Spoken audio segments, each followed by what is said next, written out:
Mike, turn your games down. Hi, we're there on the movie episode of Games My Mom Found. I am Mike Albertin. Who's in the swinging 60s with me tonight? I'm Tiffany Albertin, and yeah, that's all I got. I'm Bill Tucker from A Gamer Looks at 40, and I have this sudden urge to go downtown for some reason. I don't know why, but I do. Hello, loves. This is Kenneth Sanity here, and today's episode is brought to you by smoking and drinking, making cats in London look cool since at least the 1960s. That's very good. That was good. I really had a hard time divorcing myself from the idea that you don't smoke in bars anymore. And I'm like, man, everyone's clothes must reek when they walk out of those places. And it's not as romantic as it's not. The curling smoke from the tip of a cigarette is not romantic when you have to smell it on your clothes the night after. It's the worst. I don't know. All I could think about was like, man, those clothes are gonna be just To be fair, probably most of them smoke and they reek anyway. So Yes. I take grievous offense to all of this.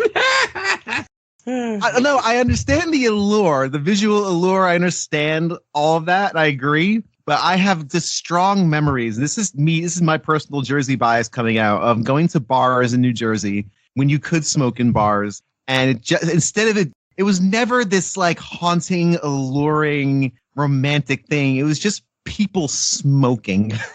It wasn't. And it was in New Jersey. Let's be honest. Again, this wasn't hip 60s London. This was, I don't know, late 90s, early 2000s New Jersey. So not quite the same feel. I just always connect that with like my hair when I had hair smelling like smoke. And then my mom would be like, why are you smoking? Like, no, I was just in an environment where people are constantly puffing on these things. But anyway.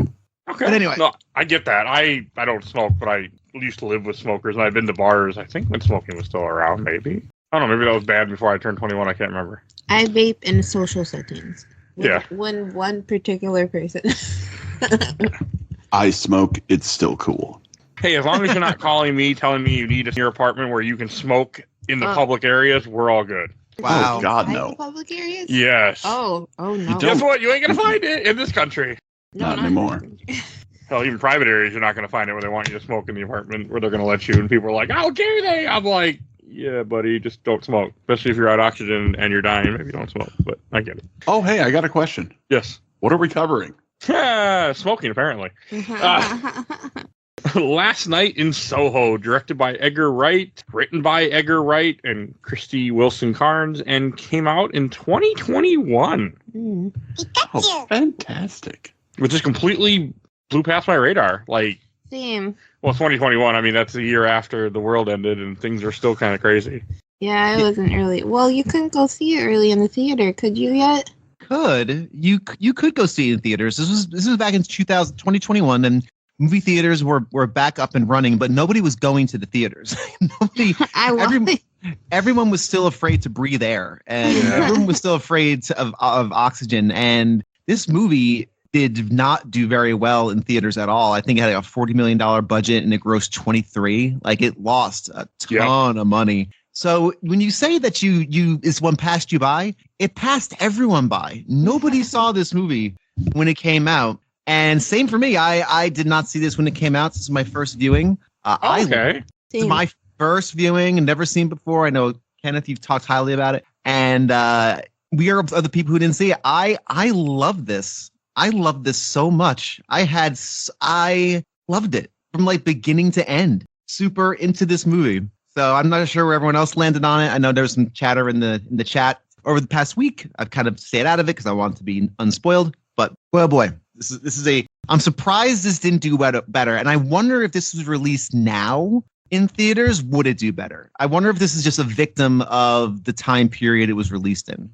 I would say yes. I think it's just COVID. I mean, this wasn't I had never seen this movie before. I was aware of it. I was not aware of it. Because of Edgar Wright, and I'm a fan of Edgar Wright's work. Well, one particular movie in there. But as after we did Baby Driver, I was like, okay, we should try to do his next work too. And that's where this came from, even though this was planned to be recorded back in February. We are now in June, but hey, life gets ahead of me with recordings. But no, I didn't really know much about the movie. I knew Anna Taylor-Joy was in it. I knew it was an Edgar Wright movie, and that was about it. Yeah, knew nothing. I didn't know it was a horror movie, so I was super excited. Mike's watching a horror movie with me. That's awesome. Yeah, because Mike knew it wasn't. So it wasn't super scary. Yes. I mean, it's a horror movie with air quotes around it. Right. Hey, the genre title on Wikipedia said horror movie. That's all I need. Like, it's got horror elements, yes, but it's definitely more of a thriller. Yeah, it's a thriller. It's a psychological thriller. It's how I'd kind of label it with kind of those horror elements in there. Yeah, the horror is very junior. I would call it junior horror, but good. But it was still effective. Ken, what was your experience with this movie? Oh, well, I also missed this in the theater. When we watched this for the podcast, this was actually only my second time watching it. I had purchased the Blu-ray maybe like last year and watched it with some friends because we were talking about how we always wanted to see it but never did. And just watched it, fell in love with it, but never really revisited it. And it was weird. Like, I really enjoyed this movie, but I was like, I don't need to watch this again. Interesting. I kind of fall in the same boat. I think this would look gorgeous on Blu-ray. Like this has to look sensational. This is like one of those movies I'd trot out. This and like maybe Blade Runner, like 2049. I'd trot out if I had like a brand new 4K OLED TV with those inky blacks and just sit there and bask in my own opulence as I stare at my giant screen of beauty. This is one of the ones I'd probably trot out. Oh yeah, this is a test for sure. Yeah.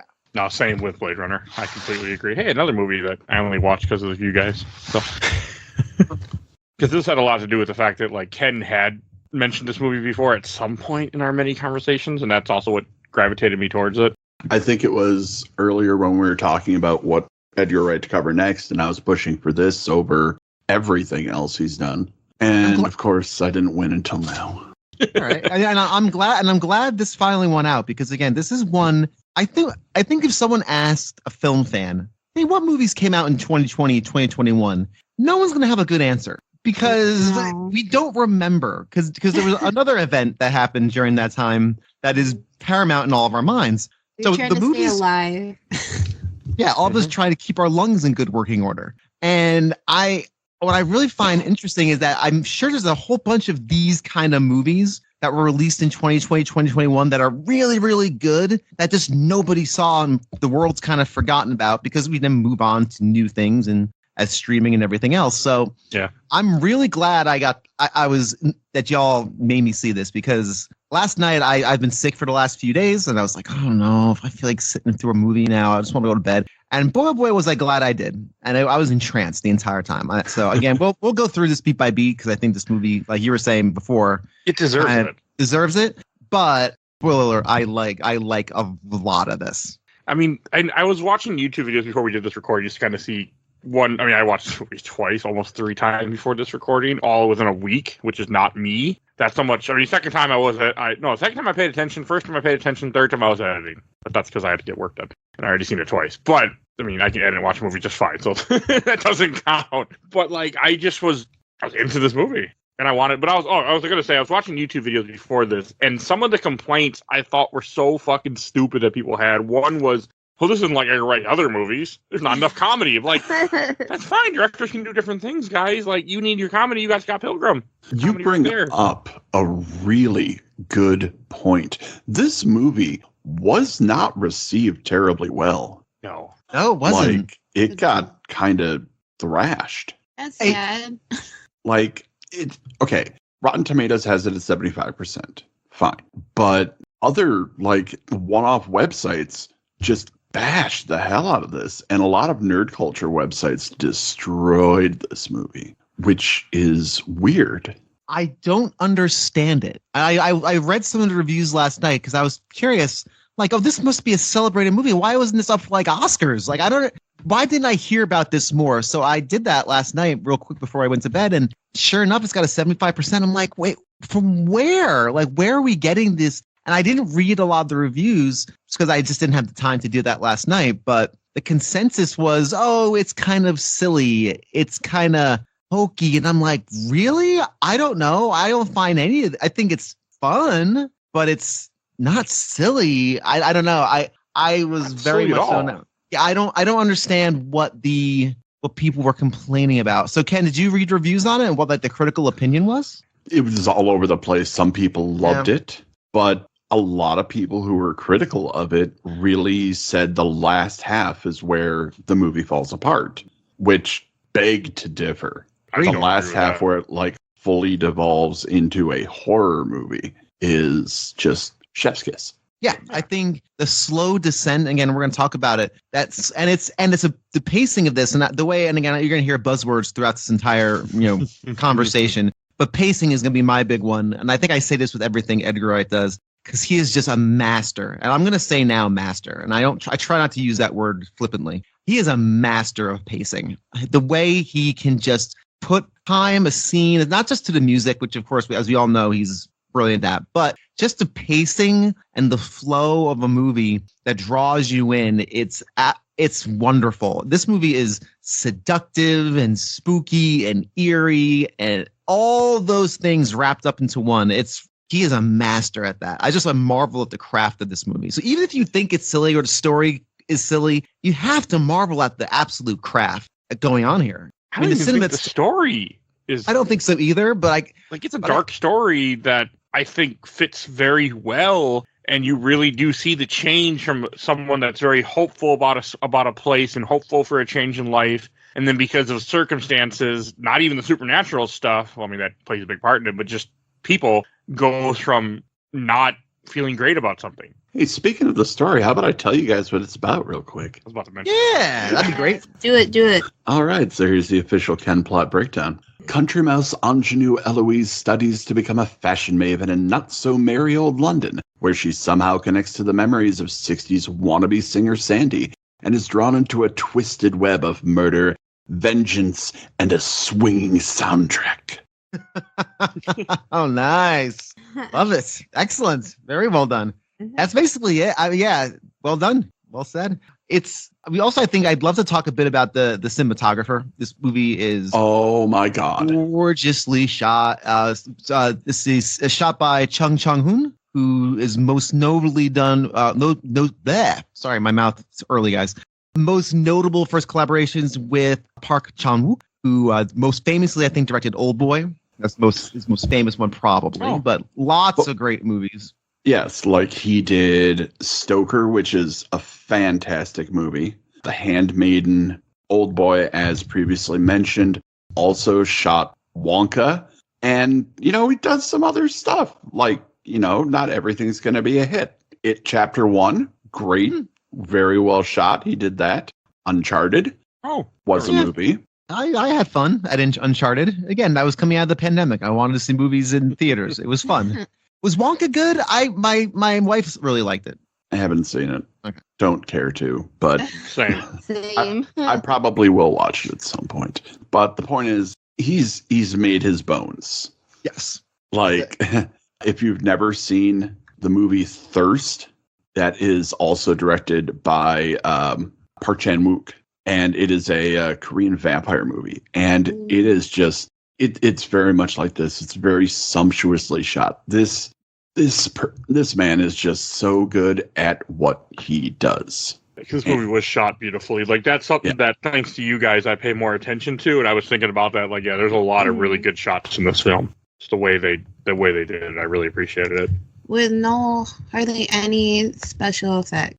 Like, that's really cool nowadays. I really respected that. Really just there's only one scene at special effects that it said where... The dancing scene. Yeah, that UCG. Yeah, and if you actually own the Blu-ray, you can see a widescreen version of that dancing shot where Sandy and Ellie are swapping out. Like, they have the camera pulled back and you can see how they're doing it. Oh. It's real cool. It's so cool. I love it. That scene is... Again, we're going to go through all of this beat by beat. The music is sensational. I mean, to say an Edgar Wright movie doesn't have good music is silly. The music in this is fantastic. If you love 60s era pop and that style, this is right up your street. If you don't love 60s era pop, you might by the end of this movie. You might by the end of this movie. I was just going to say, I don't have a huge affinity for that era of music, but I kind of do now. I do. I don't have a huge knowledge of it, but what I do now is exactly what I was going to say. Like, even just the way this movie starts, I wrote down the song, but I didn't write down who did the song, but it's the song, Please Lock Me Away. Like, and I feel like that's, especially when I watched it the second time, I'm like, yeah, that has more meaning to it than you realize. Mm-hmm. I want the soundtrack, though. I loved every song. Because it's your kind of music. I knew every song, too. Woo-hoo. Soundtrack is so good. It's so good. But it does such a good way of setting up what's coming. Like, it starts off very happy with Ellie dancing in her room, and she's, you have the song playing, like, okay. And it's that moment when she looks in the mirror and you see the woman standing behind her, and the first thing I said, I'm like, yeah, she's not there. And as you find out pretty quickly when she turns at one point, yeah, she ain't there. Like, she's disappeared really fast. She was there. She doesn't disappear until when she turns her, because I had the movie playing, when she turns her head, that's when the image goes away. Okay. I was joking. Like, she was really there, and she just moved. I mean, some people do move fast, but... Wow. But it's just such a... It lets you know what you're in for by having that, by having her see... Because right before that, you see the picture of her mother, you know that's her mother, then you see this, and just the face that her mother has, and the fact that you can tell, like, that the picture might be older, and that she looks exactly the same as the picture, like, little clues until you realize, yeah, she's not there. Such a good opening scene to a movie without you really knowing what you're getting yourself into. Because I went into this completely blind. Me too. I didn't even see a trailer. That was on purpose. Oh. How I feel about that. But I want that dress. Like, does that come in big girl sizes? And where can I buy it? I do like her dress that she made. Well, you can't buy it. You can make it out of newspaper, though. I know, but I'm not that skilled. I can barely make a paper crane, okay? I can't make a paper crane. It just does such a good job of establishing things. Like, where she even says, okay, I saw my mother. It's a good sign. Then she gets a letter for college that she's going to London. It's just such a good opening of a movie. And it establishes so much right off the bat. Like, it paints Ellie as, a scrappy, spunky, protagonist. It talks about fashion and establishes the familial history of fashion, where her grandma's talking about, oh, we couldn't buy it, but we could copy it. And like, it sets up so much. And the seeing ghosts thing, that is an important tool that we'll need later on, obviously. But like, just, it sets so much up in that first 10 minutes. You're just like, wow. It gets you into what you're here for. And because I didn't know what the supernatural elements would be with this movie. I didn't know what was coming. So then real quick, like, okay, she can see the dead. Medium. Allison. I told you. Close. Very close. It's funny. My wife is currently skimming through Ghost Whisperer. Did anyone watch that when that was a show? Yeah. Only because Jennifer Love Hewitt. Boy, oh boy. Yes, this for some reason I just got reminded of Ghost Whisperer because she's watching that. She went right to the 4th season where everything goes completely off the rails and jumps 85 sharks because why not? Yeah, anyway, this had kind of strong like Ghost Whisperer vibes for me at that opening, and seeing people in the mirrors and all that. And since we're talking about, the beginning of the movie, we should really talk about our hero, Ellie, played by Thomasin McKenzie, who is, and I hate the word because it is kind of infantilizing, but just adorable. Yeah. Yeah. She's adorable. She has an energy, a pluckiness about her. And you want her to succeed right away.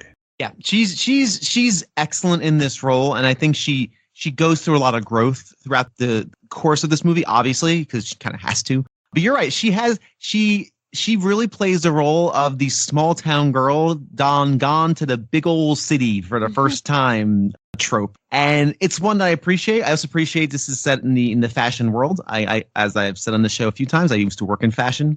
And my wife went to fashion school, so she did not watch this with me last night. I kind of knew it had some horror elements, and I was like, I don't know if you're, I think it kind of gets a little gross at times. But I kind of wish she did actually now, because even though it is a thriller and that's not really my wife's cup of tea, I think she really appreciate the sitting in a giant room working on your mannequins, working on your. I think she would appreciate the fashion school stuff of this. because it seemed very real and lived in to me. And again, I never went to fashion school, but she did. She kind of lived that life. She was not daughter from small town Iowa, but she was a girl from Iowa who fell in love with New York the second she went there on a school trip. And then the second she could leave Iowa, she moved to New York to study at the Fashion Institute of Technology and become a fashion designer. That's literally what my wife did. So it was really cool. Like that, again, that plucky, gotta make it on your own kind of situation was very a fun thing. And she is phenomenal in this. No, she really is good. I've never seen her in anything else. I looked up her filmography after this, but like she captures the perfect character for this. Because she does have like that innocent look to her too, and the very young and naive, which works for this film and what they're going for. But also optimistic. And I think without the optimism, the way this movie goes, like, I don't want to say it drags her down, but I mean, it kind of does. She learns the real world is not as optimal as she expects it to be. She realizes that her life in Cornwall has been very sheltered and protected in the countryside, and the city is just a tougher place to live. And that's a reality. That's a reality for anybody going from a small town to a big city. A city is tough to live in. I mean, again, I can't relate to the experiences of a 18-year-old, 19-year-old girl who goes to to fashion school, but I know it was like moving to the city for the first time and getting my first apartment in New York, going from New Jersey. And while it doesn't sound like that much of a stretch, it's a leagues different in temperature. Like you just have to acclimate fast. And obviously, I'm not seeing dead people, and I'm not seeing images. I'm not getting swept into the swinging 60s with Austin Powers or anything. But I am. But I can definitely identify with that idea of being the newbie in this huge city, people you don't know, and wanting desperately to fit in and not fitting in, and just not fitting in.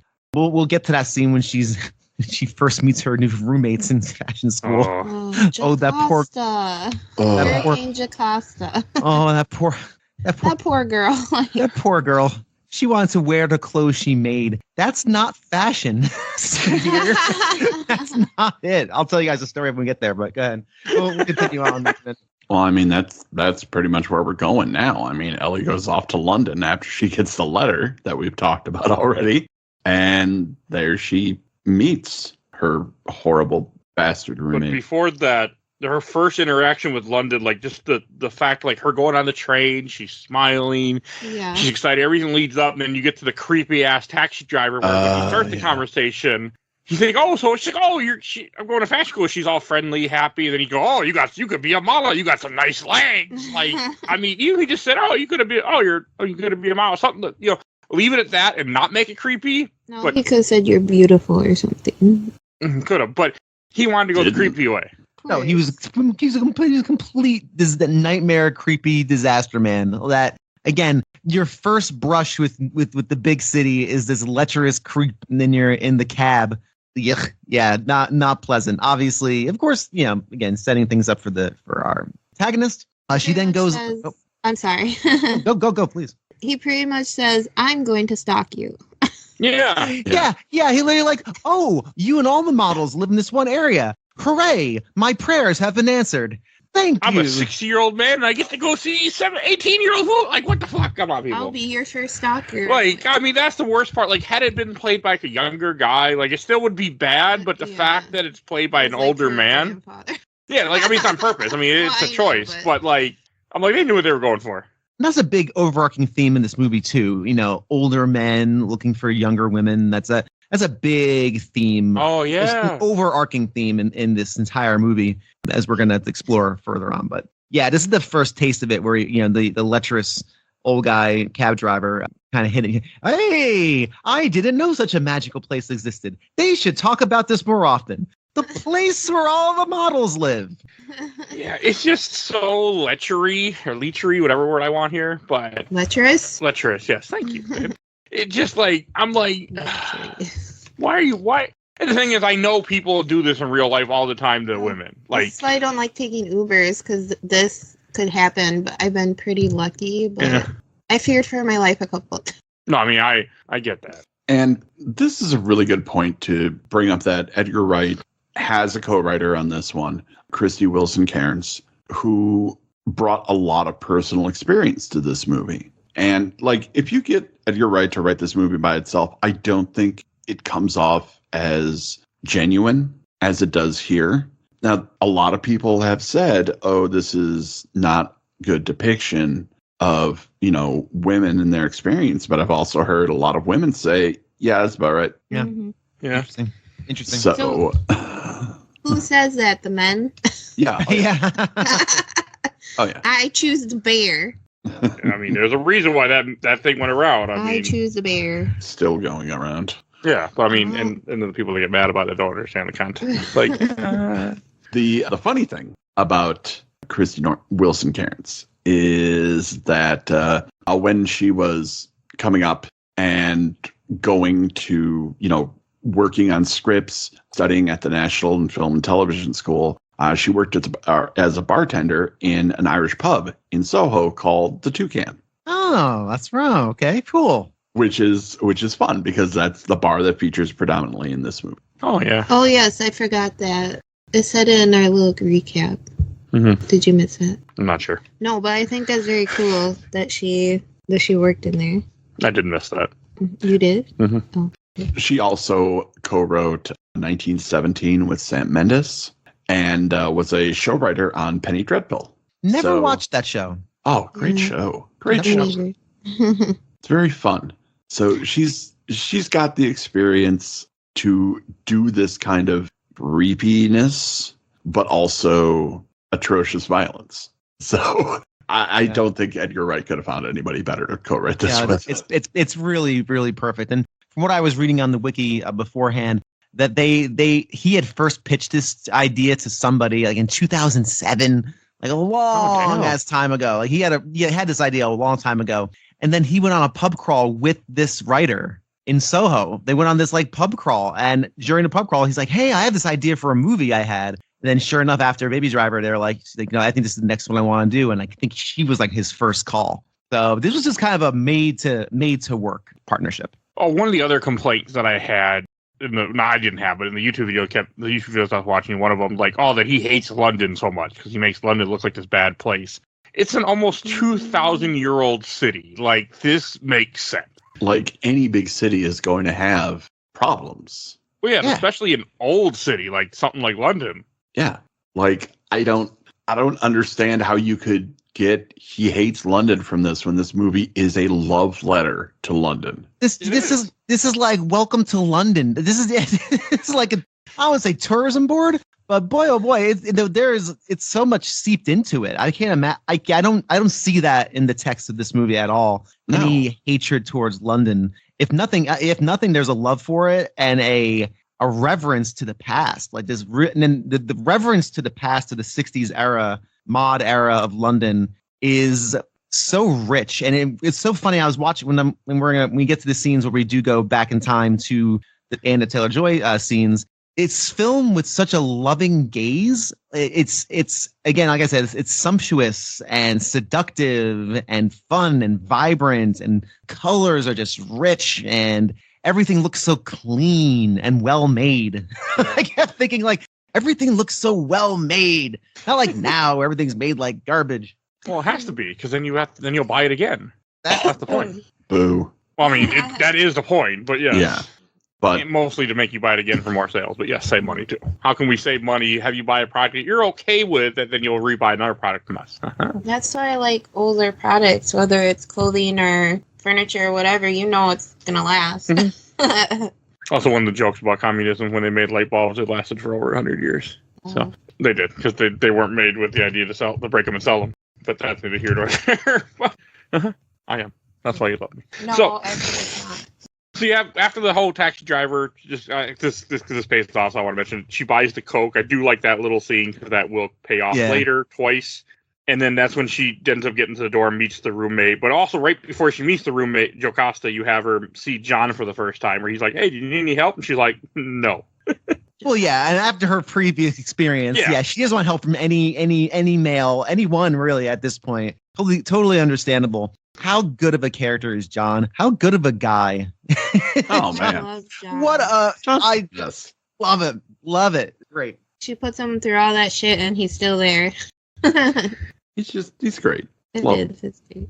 I liked him. I mean, when I watched this movie, like I didn't think much of when you just see him there. I mean, of course, and then it pays off a lot. But everything with like Jocasta, like when she first meets her, like she is just such a bitch. Like she's like, "Do you mind if I smoke in here?" Even though she already disabled the smoke detector, so she's going to smoke anyway in this little room. So it wasn't exactly a question of can I? It was I'm going to. Do you care or not? Because I don't care if you care. Like the funniest line that a lot of people say, "Oh, this is the best line in the movie." Disagree wholeheartedly. But the whole "I used to vape, but it makes you look like too much of a cunt," which is, I mean, it is funny. True. It's true. Hey. I said what I said. I don't think it's the best line in the movie, but it's fun. It's a good one. It's a good line. Yeah.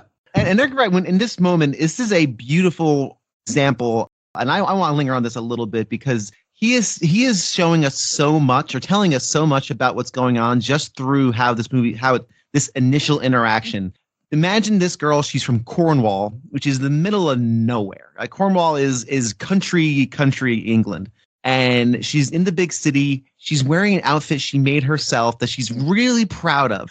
And it's an outfit. It's buttoned all the way to the neck. It's got some fabric. She clearly got the local, there's no probably Hobby Lobby there, but like the local fabric store. The colors are slightly off.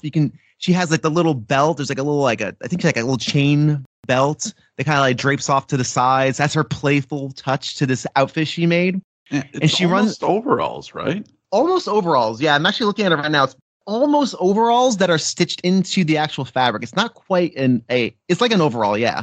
Very long dress. Everything is covered. And this to her this is what fashion is. And she meets, and remind me the name of Jocasta, right? Jocasta. Yes. Yeah. She meets Jocasta, and Jocasta is dressed like someone who goes to fashion school, who likes fashion, clothes, things people actually wear, not make themselves.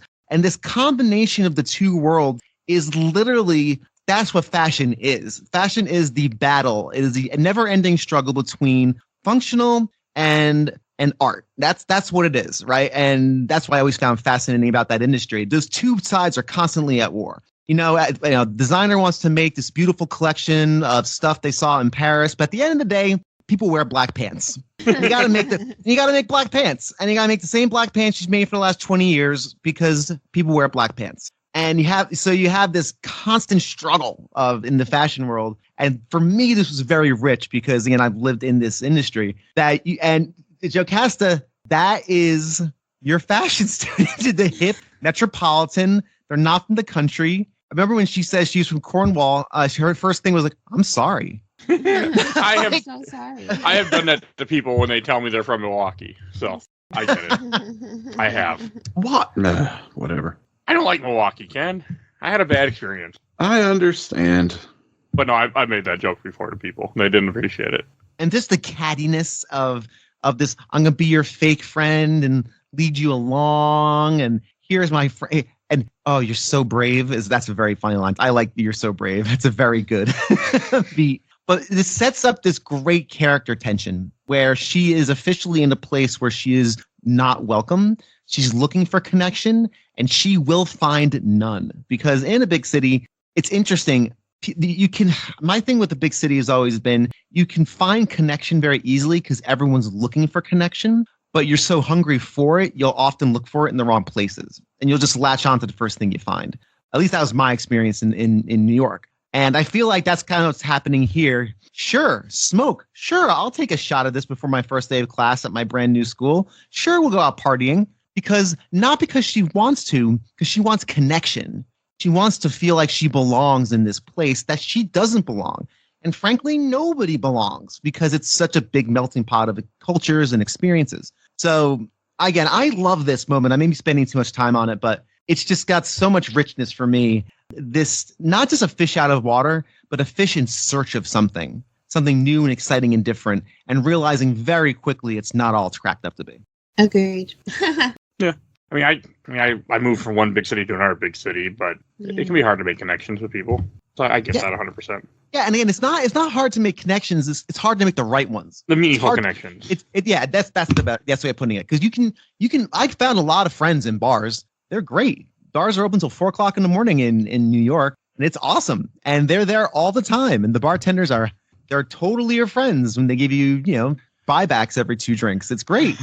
Fantastic. But that's not the right kind of connection. And again, I'm not saying you can drink. Don't take that the wrong way. It's my personal lived-in experience.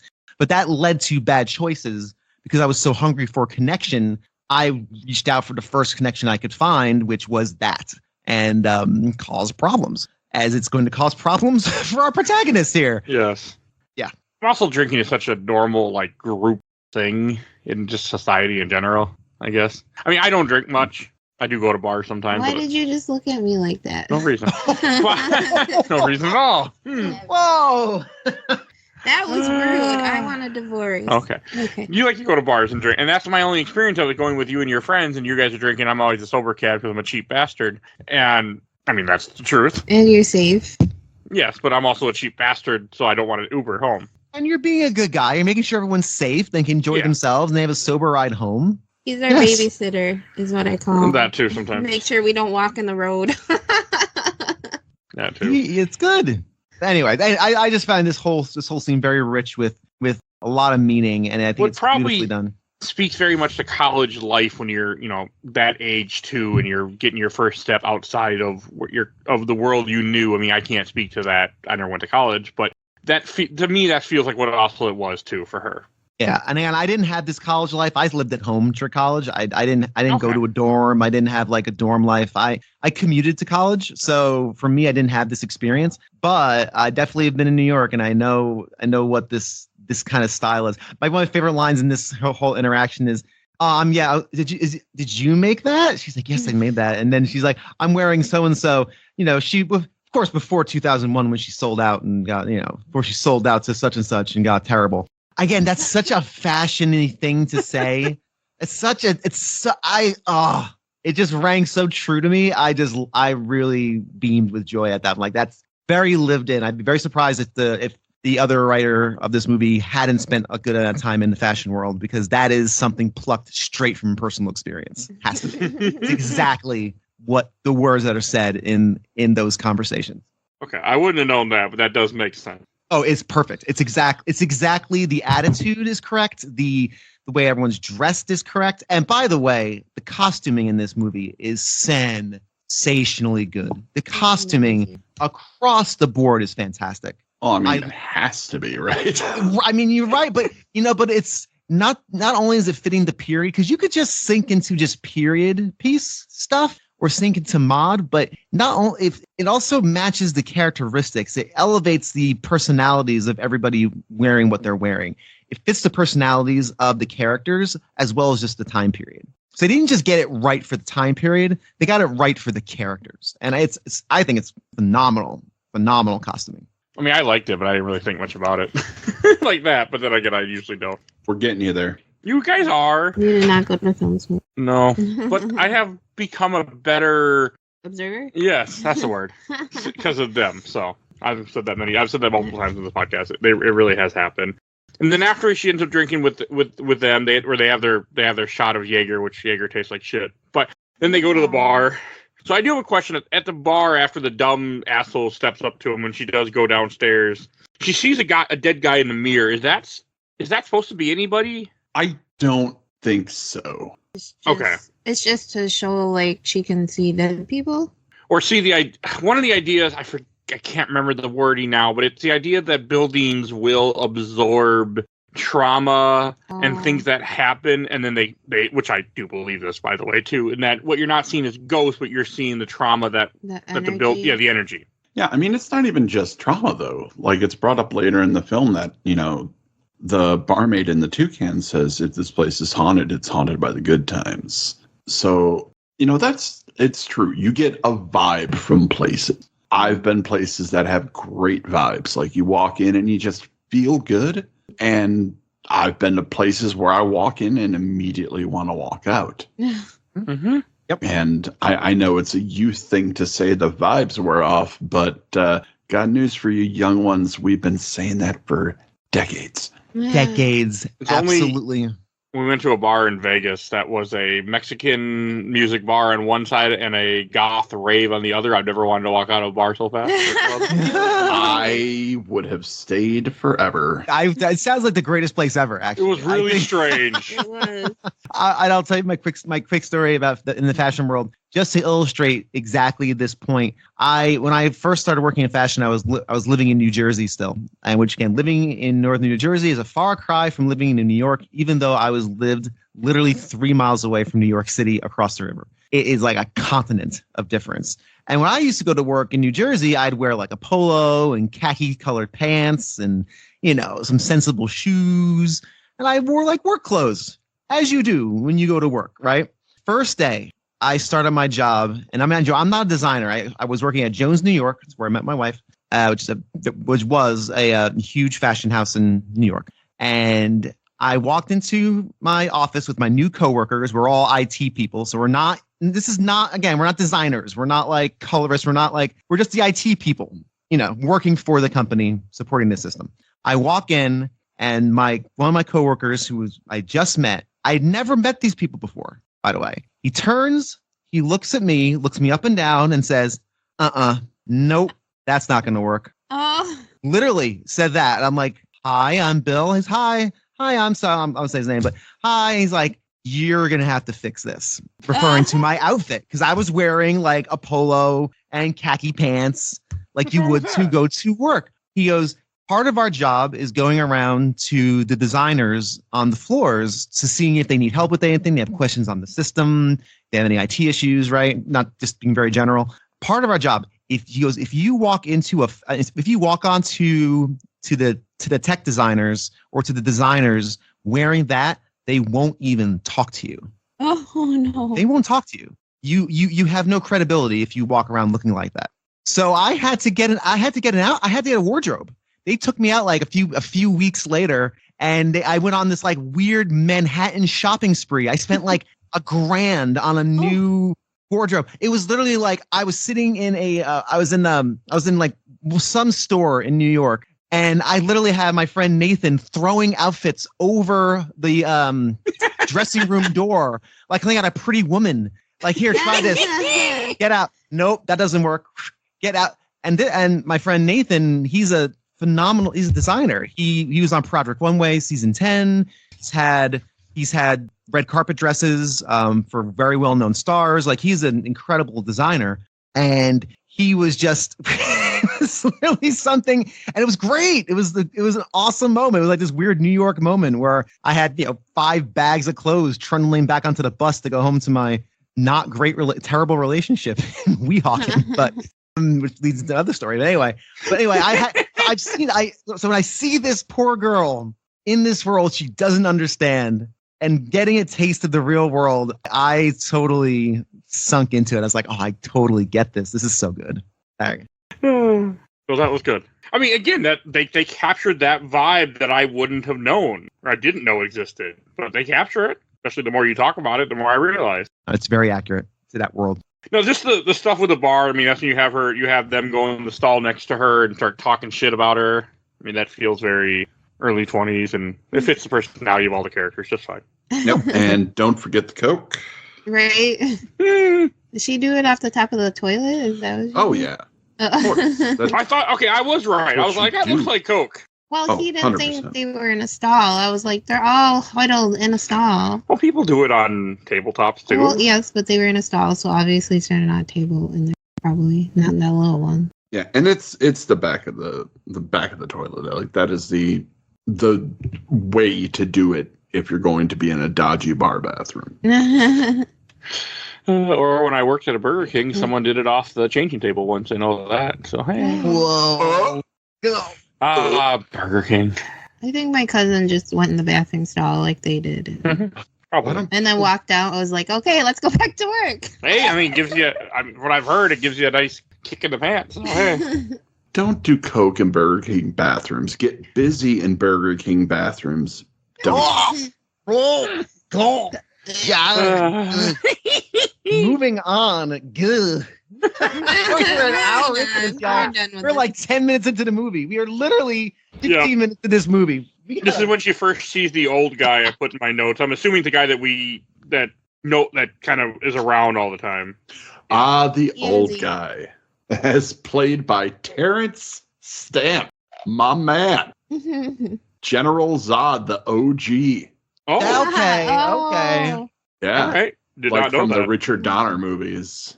Like he's played some amazing roles over the years. Like he has roles going back to his first major movie was 1962 in Billy Budd, in which he played Billy Budd, but also did so many movies, and he always plays somebody of kind of sketchiness. Like he's a good guy, plays somebody sketchy. Well, he looks kind of sketchy, so. Yeah. But Yeah. I hope to Christ I age as well as he does, because that man still looks good. He does have some good parts in here where he's like, it's like when she's like, I heard you were a ladies' man. He's like, what? Oh, there's some good stuff. They really do, like, as the movie progresses, they really make you think something about him.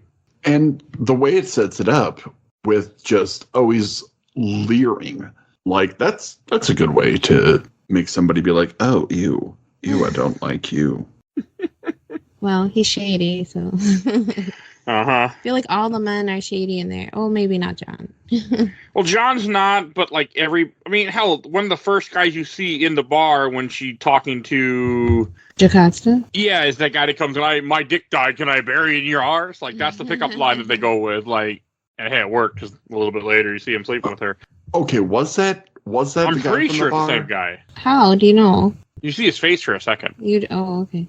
I think it was. Well, It that's probably good, was. Yeah. But like, okay, first off, that's a great line. I don't care. It never works. It's funny. Well, it clearly worked this time. Yeah, that's because it's a movie, and movies aren't real life. And I put in here roommate. I don't remember if John chased away or whoever chased away the old man, or if it was the coworker. But that's when she goes back to her apartment. Jeez. Yeah, because when Lindsay is talking to her, she's I think upset with. But no, maybe he's talking to her. I don't remember what I put in my notes. But this is when Ellie goes to sleep in her apartment, and that's when the Jocasta brings in the other woman, drinking the other guy because she's having sex, and then she just sleeps in the living room with all the idiots around. Yeah, around in the party, like that's rough. It is. She's just wrapped up in her quilt and her headphones. I do like how much she has headphones in this movie. It made me think of two different things. One, it made me think of the fact that since she does see dead people and has a gift, that she's doing that to help keep things out. And I get that. Like, there was a time in my life when I was very depressed and I wore headphones constantly just because I just wanted to be in my own world. I get that. I was before you.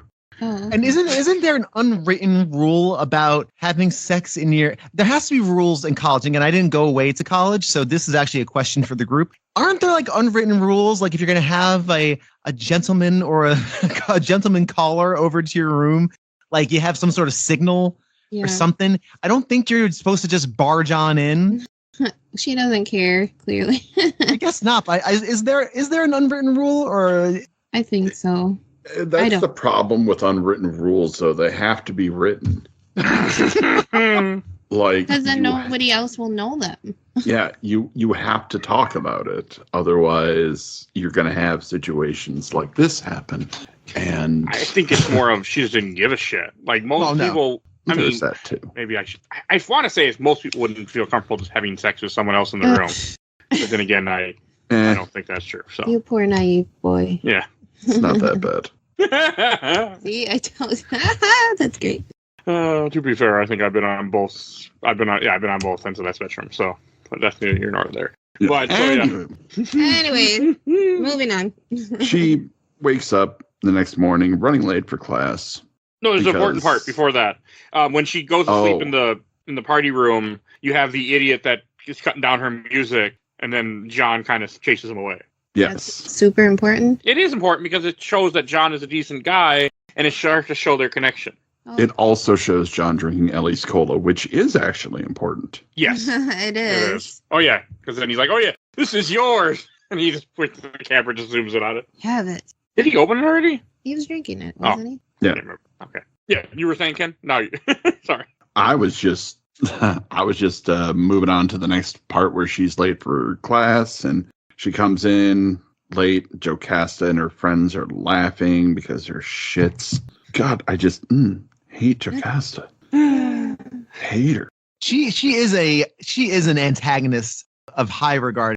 She is really a loathsome human being because I think we've all known Jocastas in our lives. Oh yeah. Thorough. Oh yeah. We may still know Jocasta or two Oh yeah. in our everyday existence. And it's very relatable. Regardless of whether or not you've even been in that world before, that personality, that type of person, that smugness, that waiting for you to fail just so they can get a chuckle is so annoying. And it's one of those where I kept thinking, like, oh, this is gonna be great, because I had an idea of what this movie was doing, like based on trailers. I did see like one or two trailers, and I knew it would go to a darker place, so that wasn't a big surprise. I'm like, if this character ends up knifing people in the head, I hope she's the first to go. I can't wait to see how Edgar Wright chooses to dispatch Jocasta. Like my thought was like, that's gonna be really fun if this turns into that kind of movie. Now, of course, it does not happen, but almost does. Oof. But very close. Yeah, Jocasta is a very, very strong, very good character, and the actress who plays her is excellent in this role. Really, she does a great job of being that that kind of like, not one-noted, but just being that very stereotypical kind of crappy roommate. And the interesting thing is that she does play Jocasta with a little bit of sympathy. Like, you have some sympathy for Jocasta. Oh yeah, totally. Because Jocasta's just doing her best. She wants to be adored. Like, she wants everybody to be friends with her. Like, she's got her own problem. She will force it down your throat if you do not comply. Yes. Yeah. Resistance is futile. Okay, Jocasta's the board queen. I'm with that, honestly. But I do like how, like, when she's upset after what happened at school and she's talking to her grandmother and lying to her and telling her everything's fine, that's when she sees the ad just lying on the ground, not even on the table, to rent a room. I do like how that happened. Yeah. And I like that it's actually an accident. Like, it's not like, oh, she was fated to do this and blah, blah, blah. It was legitimately just an accident. Yeah. And what I like about her decision to do that is it shows she's not willing to accept her circumstances, which is a really great character beat for her. Because, yeah, she's in this really crappy situation, new city and all that, terrible roommate. She makes the decision, which is something this is a very good decision to make. Hey, this is a crappy environment for me. I'm here to get an education in fashion and to learn to become a designer. I can't do that sleeping in the living room while everyone's partying around me. I'm going to take the risk. I'm going to get a job. I'm going to get my own place and do that, which is a lot of what my wife did when she was in New York. She didn't have a dorm life. She worked a couple of jobs while still also doing internships and going to college and worked her ass off so she could have her own place. So it's, again, for me personally, it had a lot of parallels. But it was a great character beat for her because that shows this character, she's not willing to accept her circumstances. And I like that so she's not just the damsel in distress or the waif who's kind of like just not sure what to do. She takes some agency. And now she's hopeful. She still has that hope. She still has that. But she's not going to let these circumstances define the situation. She's going to take the risk and say, okay, I'm going to figure it out. I'm going to get a job. I'm going to get my own place. I can't live with this person for the next 4 years. And then that's it. And I really like it. It works out well for her, too. Oh, it's perfect. Sensationally fine. Mm-hmm. There are no problems at all. Not a stitch. So she does eventually find a place. A little rooming house next door to a French bistro that apparently cooks with heavy garlic. And hey, make sure you plug up the plugs, whatever hell plugs they were talking about, because, in the summer it gets smelly in there. Oh, drain plugs. Oh, okay. Oh, Yeah. oh. Like bathtub, sink, that type of stuff. I guess it is an old place, so that makes sense. Yeah. I had no idea. I had thought what of other she's reasons talking why she said that, but... Well, that's actually why, but... But we also meet her new landlady, Ms. Collins, as played exceptionally by Dame Diana Rigg, Yes. who unfortunately passed right after this movie was finished being filmed. Like, that's why the movie starts with that text for Diana. And she is so wonderful in this movie. She's wonderful in every damn thing she's in. Yeah, I mean Dame is correct. That title of respect is accurate because she is phenomenal in everything she's in. Yes, like most known probably for the old 60s swinging spy series, The Avengers, which we really should cover that remake movie someday. That actually would be a really fun one to do. But she was amazing in that movie and turned the world's collective heads rather, as the super sexy spy Emma Peel, who wore a black leather catsuit on actual television and was voted like one of the sexiest actors for years because of this show. She also played Lady Olenna Tyrell in Game of Thrones, because apparently if you're British, you're in Game of Thrones. You can't fight it. I feel like that is true, yes. When we did Eternals, we had 2 Game of Thrones people. Oh, yeah. It's either Game of Thrones or Harry Potter. That is fair. Well, to be fair, both of those ran for a while, and one was always had to get new characters for some reason. Yeah. So weird. But landlady's very strict. No gentlemen callers after 8 p.m. No laundry at night because it shakes the room. Needs 2 months deposit for both rent and safety because people tend to just skip out at night. Don't know why. Probably not a problem. I mean, I still don't, even though I know where the movie goes, like, I don't think that was her because she's, for any diabolical reasons. I do think it's more of just, it's London, people come and go. Yeah, I don't think it was diabolical, like, I'm going to kill you. No, I think it's more of people run out of here a lot for reasons that we will find out. Yeah, exactly. Like, that's the thing. They're feeling it. They're running away. And, yeah. Had bad juju. We didn't get it, but one of the buyers after us pulled out of the deal because what she said, there's bad spirits in here or something. Yeah. Also, it was the same house that all the doors had big holes in them, and the guy's like, "Oh yeah, my kids did that." Yeah, it wasn't at the height of a kid though. No, it wasn't. Because he had a little kid. For sure, it was an adult. I'm pretty sure it was the guy. Also, wouldn't replace the doors till the house was bought. So, that's neither here nor there. When she does get in the apartment, when she's there, I did realize watching the second time that the song she's playing as she passes out to when she puts the blanket over her. God, that's a good scene. Is the Cilla Black song, which is the same singer that you see shortly in the 60s. Yep. And I do love how they never say what year the 60s it is, but they put out a big thing for right away.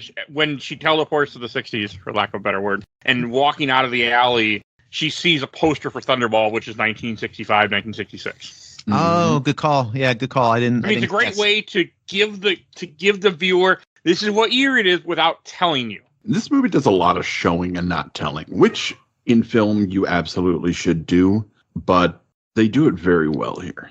Yeah, I mean, that's a perfect example of that showing, not telling. No, because again, I know Thunderball is mid 60s, and again, I don't need to know the exact date either for this to be enjoyable. But you're right, having that front and center, boom, now I know where I am.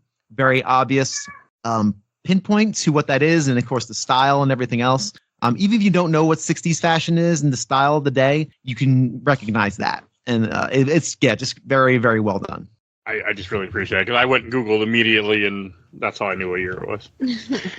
I was right. I was close. Yeah, we were very close. And I know Thunderball is also not a great movie, but hey, it's such a good way to do it. And I really appreciate when movies give you something that you can clearly put like some movies I know we covered in the show will have something on the radio so you know what year it is because they'll have something an event happen they hear in the radio. You go, oh, that's what that is. Forget what, but I know we've done a movie like that on this show before. Yeah, it's just a mark of good filmmaking. Again, you don't have to do 1964 in text across the screen.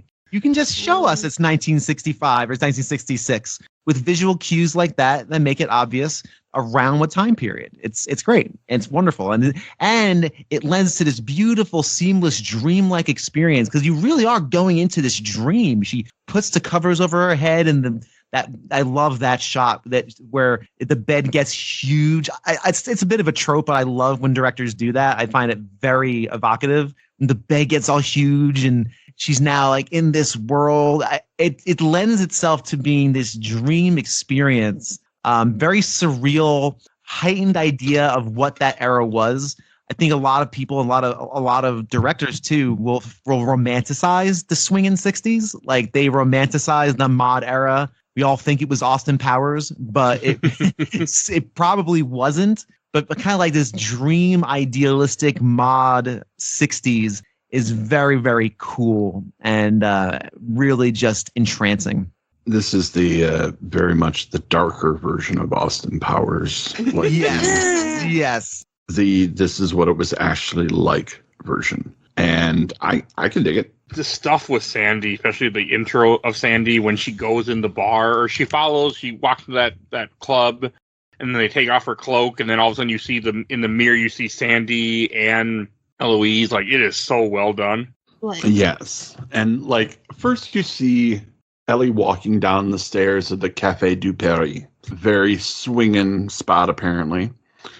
And then at one point, she's asked for her cloak by a coat check gentleman, and she's confused. She doesn't have a cloak. She's in pajamas. She has a sweatshirt on. That's what he takes. Yeah, but then she looks in the mirror and sees Sandy. Now, at this point, this is where we start getting into the practical effects of this movie, which is amazing because there were two coatmen there, which is wonderful. Twins, actually, which is always fun. But the twins were actually played by the two gentlemen who played the Weasley twins in Harry Potter. Oh, get out of here. Yeah. Get out of here. Huh. To go back to the earlier comment, if you're British, you're in Harry Potter or you're in Game of Thrones. Yep, that was James and Oliver Phelps. Played, what are their names? Fred and George? Yep. Weasley?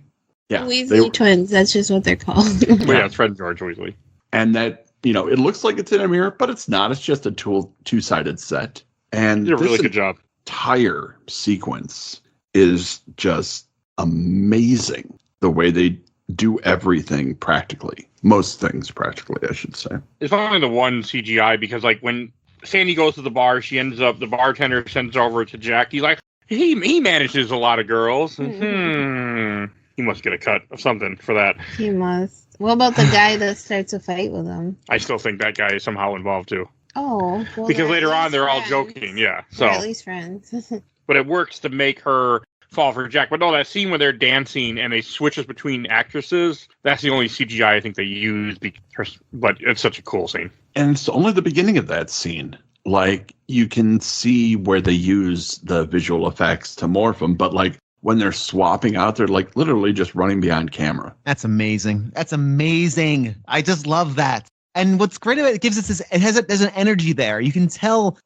Again, you couldn't have told me you could have said that was a CGI thing. I'm like, oh, that's pretty cool. But just the fact that it wasn't lends this sort of energy to the scene that just would not be there if it was someone doing computer things. Just fantastic that in 2021, in the year of our Lord 2021, we're still doing this stuff. Still just ducking behind cameras and getting into position. Like, we're still doing that. That's good. It works. It works better and makes your movie look cooler than it does when you do other bullshit. So. Everybody relies on CGI now, and I don't like that. Like, don't spend $50,000 on your computer trick. Just run behind the camera like I would if I was 7, my friend. But I feel like everything, like with the way Jack is, like we were talking a little bit, like where that guy shows up and he punches him, like all that's to make Sandy fall for him and start to trust him. Is how I take it. That makes sense. Because Jack is a piece of shit. Well, yeah. So yeah, Jack is a piece of shit. Jack, of course, being played by Matt Smith, really trying to not be the guy from Doctor Who. I don't get that reference at all. I've never seen a single episode of Doctor Who, so I'm going to have to skip out on that one. Yeah. Either, but it's still funny. Matt Smith was the 11th Doctor, I think. One of the more famous ones, too. Yeah, the one after Tennant. God, Tennant can play a villain, by the way. Woo! I wish David Tennant was in this movie.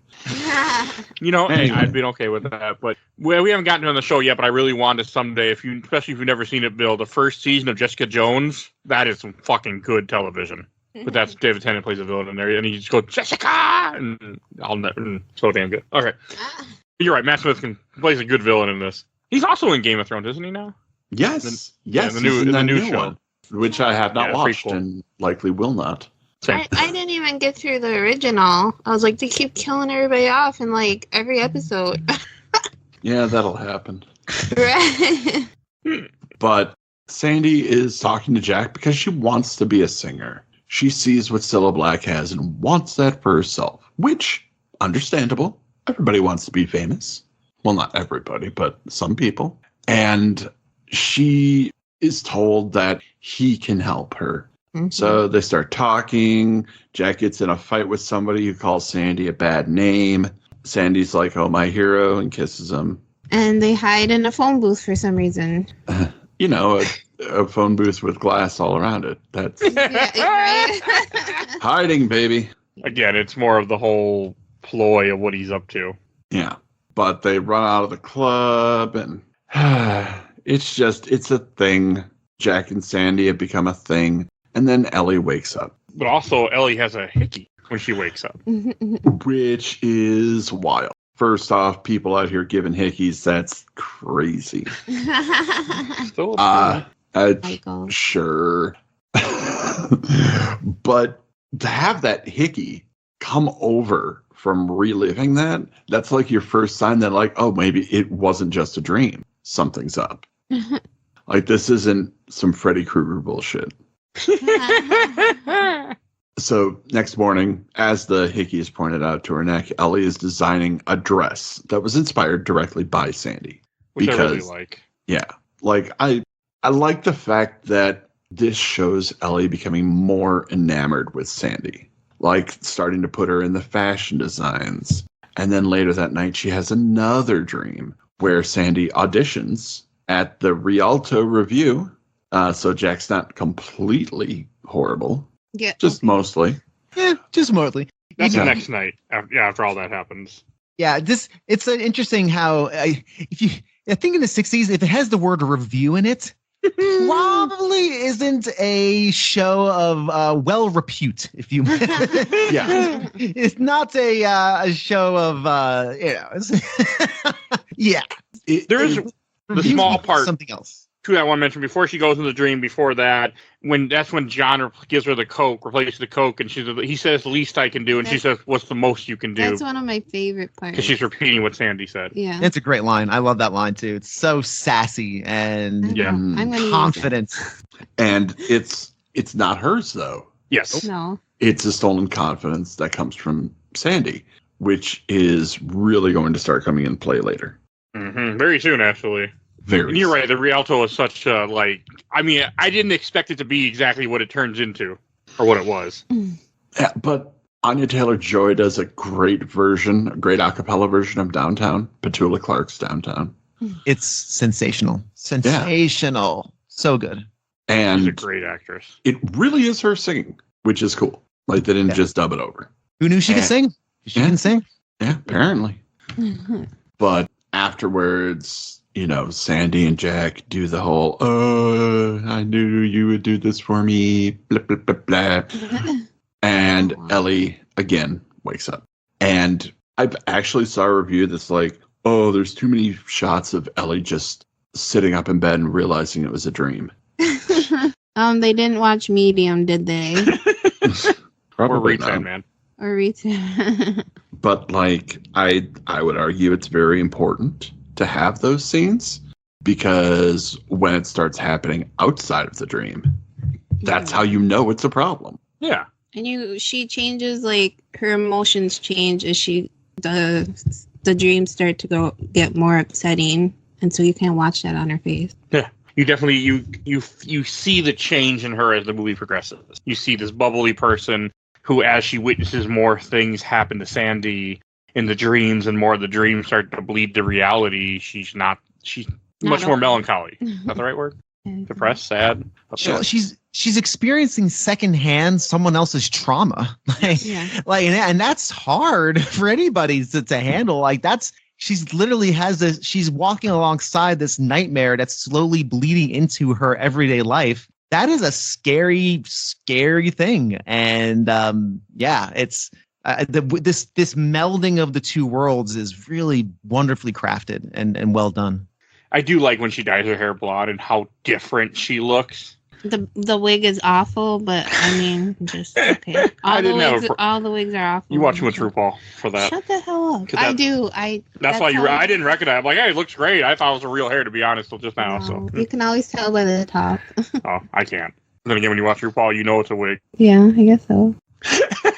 I mean, sometimes they use your real hair. 99% it's a wig. I mean, a lot of times they're bald guys. Oh well, I know. So okay, enough of RuPaul. Go ahead. But I really like the whole her dyeing her hair blonde and everything that goes along with it. Like just the real change you see in her, where she ends up buying that jacket and that whole scene when she sees the R, and she ends up walking out and doesn't want to buy that $300 some dollar she spends on clothes. Well, she does buy it, but yeah, she almost stole it, so she kind of has to at that point. Well, right, I was like, you can't really go like, no, I'm good. I changed my mind. So here's a question for y'all. Do you actually think that was the coat that Sandy wore? It's possible. I mean, it was a vintage shop. Yeah. Yeah. And so Clearly, I was Sandy thinking, has no yes, use for it. I was thinking, yes, it was, but it could have been a coincidence. I want to say, in my head, it was Sandy's coat. I mean, that would help make the reason why things are happening even worse, because you're connected to a piece of clothing that was also worn by someone that went through a lot of trauma. Mm-hmm. Right. And it's not only that, but it's one more step of Ellie adopting an identity that isn't hers, becoming somebody that she isn't down deep inside. But this gives her confidence. This is giving her a confidence that she didn't have before to move through this world that she doesn't understand and doesn't feel like she fits in. Agree. This is also what leads her to apply for the job at a bar, because she spent too much money. I mean, she already moved out of the dorm. She bought a bunch of clothes. She had to put 4 months rent. That was fucking ridiculous. 4 months rent. And I didn't catch it the first time, but when she says, I saw your ad or your advertisement, I didn't realize it was in the bathroom. It's not in the bathroom. It's for the bar. Stall. Never mind. You're right. Yeah, Yeah. for the bar. I thought you were talking about the apartment. Never mind. No, the bathroom stall. She's like, oh, okay. Let's go work at this place where they advertise in a bathroom. And they have 2 bars. And they have 2. Well, it's upper and lower. Yeah, that seems odd to me. No, you didn't go in Trixie's. I didn't go to many bars. I can help it. Was that what it calls? Trixie's? I don't go to bars. I know, but you didn't go in the famous one. Oh, in Nashville? Yeah, Nashville. That's because, I had a backpack. They didn't like backpacks. It was so cool. Sorry, go ahead. But this is after she leaves the bar, she gets a job. You have Lindsay, which you think is Jack throughout this movie, the old guy. The handsy old guy. He gets all attracted to her because she's blonde. He's like, you look familiar. Who's your mother? Who's your mother? She's dead. Aren't they Well, all? that seems about right. But that I didn't realize he's talking about because he thinks her mother was a whore, essentially. Oh, you didn't? I didn't catch that right away. Oh, you didn't? No. I figured out right away he thought she was Sandy's daughter. That kind of makes sense to me. Yeah. That's what I thought he thought, because Yeah, he that's what recognizes the coat. Oh, and I the didn't catch blonde that. hair. The coat and the blonde hair that he doesn't know is fake at this moment. Oh my god. And then you go back to the flashback. This is when the movie starts to get... I thought this got really interesting. You start to really see what's happening. You have the whole marionette dancing scene. Which is a bummer. I know. Isn't it though? It's kind of a bummer. The whole thing is yeah. Why do you put it in that way, Ken? Well, we're not the only Bummer. ones that are bummed out. Like Ellie's bummed too. Like, oh, Sandy's going to be a singer, and nope, just a tardy backup dancer. That doesn't by- even sing. Yeah, just does a little kind of burlesque, but Little booty not shake. really. And it's I just don't know. That was my favorite part when she like bends over and the men are like, "Ooh, there's a butt in front of my face." like to the point where Ellie's even like, "Yeah, this sucks," and like gets up and walks away. Like, girl, I get it. Sandy deserves better. Right? Like, that's when she goes to see Sandy in the dressing room, and then Jack brings Sandy to meet the guy, and he's like, maybe we should go for drinks. And she's like, I'm Jack's girl. And Jack won't. And then she looks. I love that scene where she looks at Jack, and he's like, don't mind one bit. They could have said, or so many different lines they could have put in there, like, I don't care. No, but the way he says it, and with the freaking toothpick in his mouth, Matt Smith just performs that line perfectly. Not one bit. Chewing on a stick. That was a bad impression. Yes, it was. Okay. You've seen that look on my face. That look she gave him and then stomped off. Yes, I have. I've given you that look many times. You weren't offering to whore me out, however. So that's a good point. But I do like I think that's when she realizes he's a pimp. He's not an agent at all. A manager? Well, yeah, manager. Manager is really the word Yeah. that we want. Because he is managing. Yes, a he is. whorehouse. He's managing a whorehouse. The term is stable. Well, I was going to go with brothel, but, Or ranch, what they call them in Nevada. Well, those are actual houses. Oh, yeah, this is just club. A gentleman, quote unquote gentleman. I mean, this is not even they're not even it takes them to the freaking, you just go to your apartment. Yeah. And that seems weird to me that she takes him to her apartment. Is that how it works? I don't know. Don't know. Cannot confirm. Shockingly, this is one I actually can't confirm. So I was like, I'm surprised about that. I mean, sorry, I sorry, can't Keith, but imagine that you would take them to the place where you live. No, I mean, it doesn't seem... I mean, Heavy Rain, that's what happens, but that's also a video game. Exactly. And this is a movie. Yes. But my guess, you wouldn't want people that might come back looking for you to know where you live, so... Yeah, I figured they had like a hotel, I assume. Specific room or... Or a motel. All the other girls were doing it backstage, so... That is a good scene to, like, really throw on the trauma and the terribleness that's happening here. She just realizes... When she's running down the hall, you see a little bit of everything. You see one room with a woman with 3 guys. You see a woman overdosed. You have a scene where... you have one where she's about to do heroin, and you have the one where she's still in the outfit with a little key in her back giving the guy a blowjob. And I was like, this is just like, you are really like speaking to what the scene you're going for. That's his kink. He doesn't want to see I mean, it was just like, but it does such a good job of setting the tone to make you start to feel what they're going through.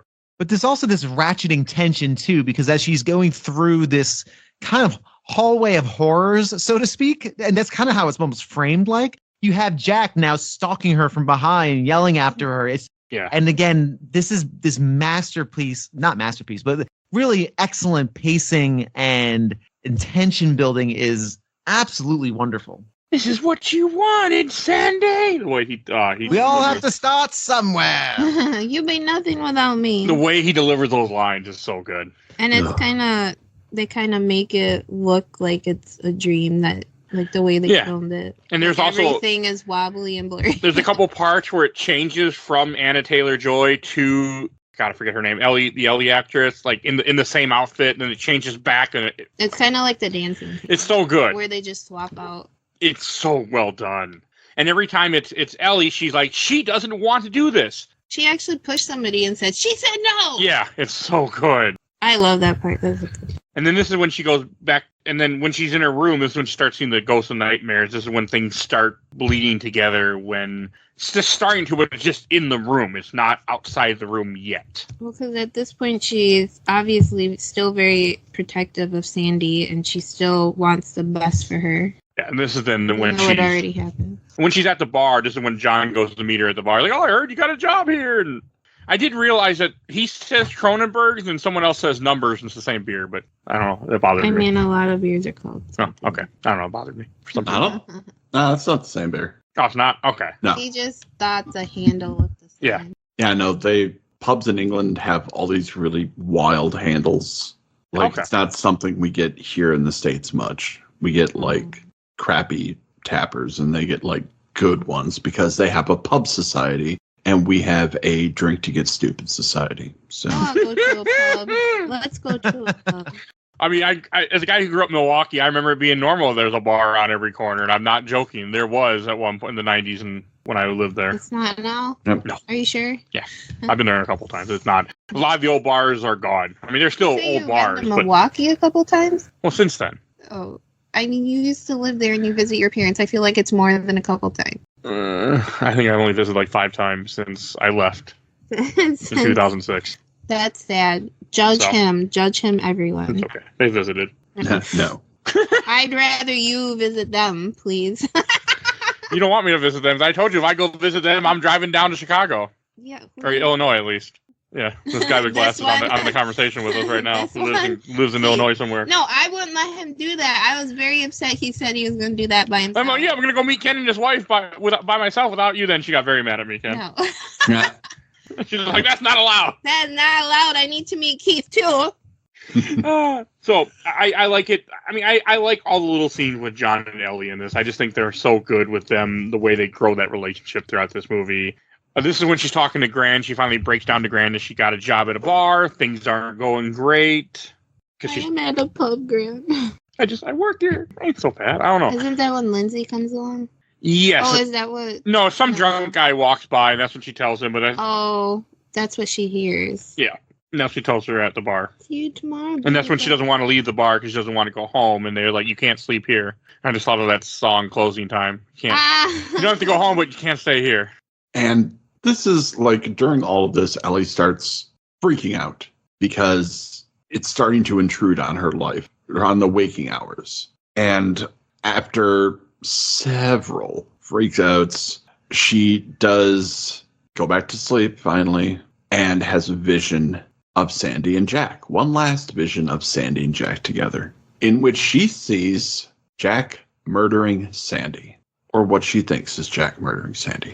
I wonder if, Sandy wanted her to see it that way. I feel like Sandy's... Well, you think it happened, but it didn't. Well, no, not in her perspective it did. The way it was shown in the dream, it looked like it happened. Yeah. Yeah, and you see her Ellie's eyes reflected in the blade. We completely passed over the Halloween party that you passed Ellie over and stuff. John I'll get back to. Don't worry. Go to. I have a question I have to ask somebody. I was like, shortly. we skipped forward. Yeah, we skipped forward quite a bit, apparently. My apologies. Because she's in the room. That's when she gets pulled into the dream. That's when you have the first dream when you start seeing what Sandy is doing, where she goes dance and then they go, "What's your name?" That's a lovely name. And you see, I love the way that Anna Taylor-Joy portrays it, where I'm also assuming supposed to be the character's on heavy drugs at this point too, It's because a she different just, name every time. well, that and she just gets more and more laughing about it and more delirium in the situation, right, Ken? Not the right word there, delirium. Delirious? No, he knows. Oh, okay. Sandman reference. I was going for, because that's what it made me think of, with all the way they do it, all the colors, and you haven't gotten delirium yet because you didn't read enough Sandman. I know, and she changes outfits, It's a different day. I mean, it could have been the same day if she didn't change outfits. She just could have had a whole bunch of Johns in one day. Oh, yeah. But I feel like it's supposed to be different days. It is supposed to be different. Yeah. days. And it's the one with the copper finally shows up when he's like, "What's your real name? Are you a copper or something?" Yeah. It's so good. And good looking man playing young Lindsay. Right? Like those eyes. Mm-hmm. Good eyes. Good eyes. So was he a crooked cop? He just came in for the pleasure? I mean, he works for Vice, so he's in charge of stuff with drugs, and there definitely going to be drugs here. Yeah, drugs, prostitution, Vice handles all of that stuff. Okay, I didn't know Vice handled prostitution too. For that matter. yeah. See, there wasn't an LA Noir mission we dealt with prostitution while you're in Vice's drugs. So, but okay, that makes more sense too. Why he's down there, and he knows what's happening. Yeah, and I think he's trying to get her out. He's like, "You're too good for this, Look at yourself in the mirror. If you can't look at yourself in the mirror, then maybe you are done for." Which is great. That scene when Eloise breaks the mirror and hugs her and then wakes up. Oh, so good. And this is when she sees another faceless ghost I put in my notes. And then I do like how I feel like she gets pale. I mean, one is the makeup, but I feel like the actress gets paler and paler as the movie continues.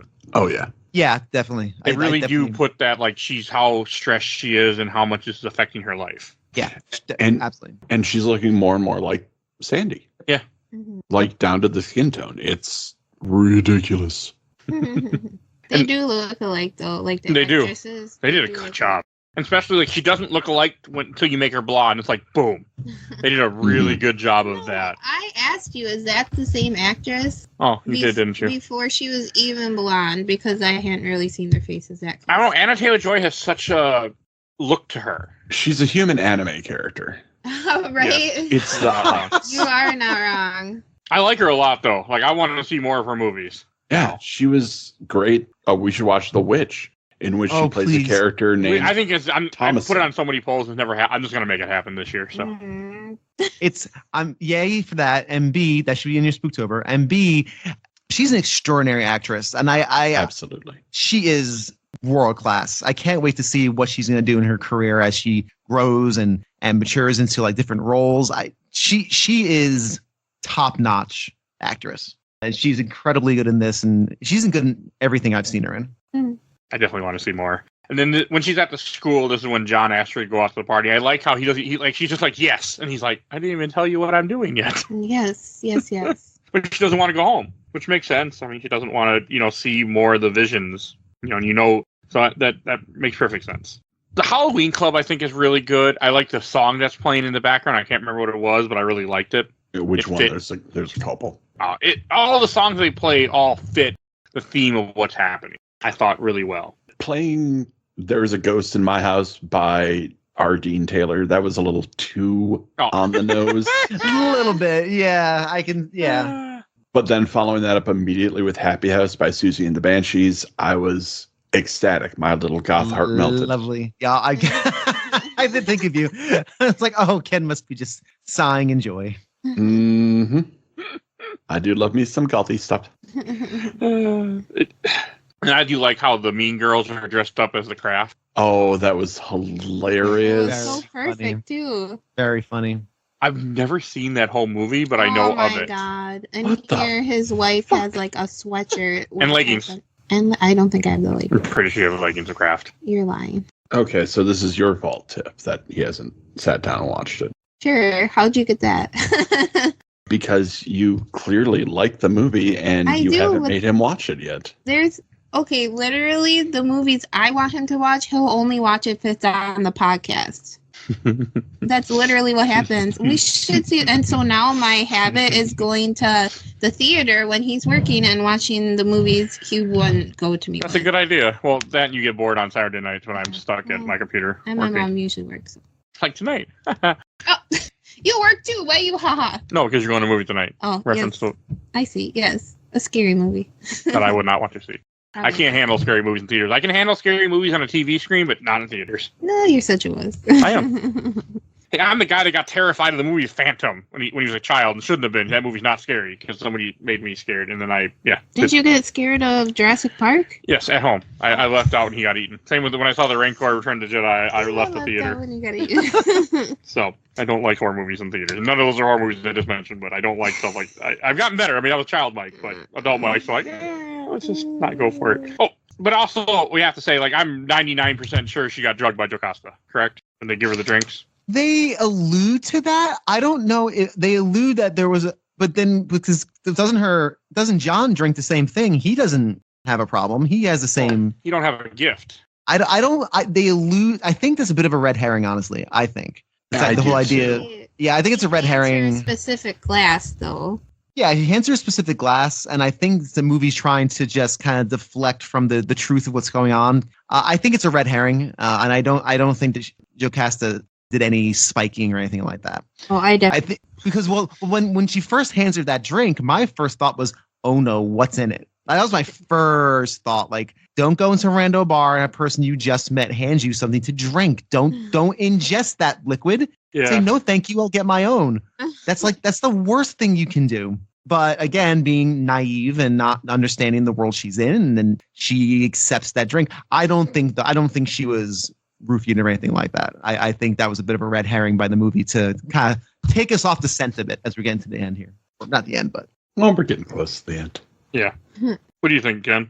I don't think that she was drugged because John's not feeling it. And yes, she was handed a very specific glass, but I think Jocasta's a bitch, but I don't think she's a complete bastard. yeah, I don't think she's a psychotic. You know, I don't think she's evil. Yeah, she's just she goes to fashion school. she's just kind of she's a bitch. That's basically it. And she feels threatened by Ellie. And so she's trying to, in my opinion, she's trying to break her down to make her leave. Oh, yeah. Because she is intimidated by her because she is good at what she does. Well, she had to one-up her when she said my mom committed suicide. Yeah. Oh, yeah, my uncle hung himself, so. My great uncle. Oh, my great uncle. It's even worse. Yeah. You're really stretching there. But I mean, I feel like that's when things get really crazy for her because she sees all the faceless ghosts. She just everything starts really blurring into reality at this point. And that's why I was wondering if maybe the drink was spiked because it makes her get more lucid. Probably hasn't slept in a couple days. Oh, good point. Yeah. And, she could just be drunk. Could have just been really alcoholic. Yeah. And if you're not used to drinking, alcohol will affect you faster. So, yes, that's true. Okay. But it is important to note that this does mirror Sandy's experience in the club montage that we just saw, in which the world starts getting blurrier for Ellie. Things start happening. All the dead guys start coming up to her, like they did to Sandy in the clubs. So it's... Sorry, go ahead. I was just going to say, that's bookending, baby. That's how it's done. That's it. That's exactly right. Really solid. I do like how she runs off after Sandy and John follows her. And this is when first time they kiss. Was it worth it, Bill? Was it earned? Was it earned? Oh yeah, totally. Because it's not a big romantic cliche climax kind of kiss. It's an attraction, but it's also a bit of desperation. I think it matches perfectly and doesn't really goes places, obviously. it leads to places. Yeah, I think so. I think they both put in the work. I think John's put in the work. We like him innately and we would love to see them get together. Yeah, I am all for this cinematic smooch. I say earn. And maybe he just likes crazy chicks. I mean, because at this point she seems like she's crazy. Well, see, it's funny though because I read it though as he seems like a caring guy, and he has this innate care for her. Like he does. There's a concern. I wouldn't say crazy. You can tell she's stressed and disturbed and in pain. Not. I mean, to other people. Oh, okay. Is what I meant. She probably seems crazy, especially when she tries to stab somebody. And I think that's the sign. Yes, I'm so. I think that's the sign of a deeper relationship or a deeper relationship budding, where he's recognizing something is wrong. Like something is wrong here, and not shying away from that, which most people would early on in any sort of even friendship, never mind relationship. We're not even in relationship world yet, but he leans into it and says, "Hey, I'm a good person to talk to if you just want to talk to somebody." Mm-hmm. And that's an innately pure-hearted thing. Like even when she suggests he go back to her place with him, or he goes back to her place with her. Sorry, way too many pronouns. He's still sheepish, like, sure. Like he's just being a good guy. And that's very respectable and commendable to someone who's clearly having having a problem or in a situation that's a problem. I do love where she's like, I can't have boys over after 8. He's like, oh, she's like, you have to be quiet. It's like, oh, I just love the way the actor pulls that off. Yeah. Yeah. It's very, very, very good. It's very well done. I like all that with them running in the rain and getting to her apartment, just the way they are. It's just such a good, where she has happiness in her life again for the first time in a while since she's been plagued by these nightmares. And notice also too that the nightmares, this is the very much so the theme of, this kind of theme of this older men versus who she should be having. This is the life that she should be leading. She should be having fun encounters with a guy that respects her, and she should be running around in the rain and going to parties, and this is all the fun stuff, but this is against the backdrop of the life that she's experiencing alongside Sandy, all this trauma, and it's got this, it's a great bookend. It's a good mirror, I guess, to what she's seeing, what life could be and what life can be. But the problem is the life that could be, that Sandy life, is now bleeding into her existing life and is clouding out the good things that are happening because of this newfound independence, this newfound sense of self. It's very, very strong thematically. And Ken, this is where we get the part that you were starting to mention earlier. So Ellie and John go back to her apartment very quietly. Oh, so quietly. And start making out, doing the thing that you do when you fancy somebody. Sexy time. And all of a sudden, Ellie sees a mirror on the ceiling, which wasn't there before. She's in the exact same position as Sandy is, except instead of John being cute and loving, she sees Jack being a menacing shithead. And this is the point where Ellie sees what she believes is Sandy's murder at the hands of Jack. And this is really where the film leans into its giallo inspirations.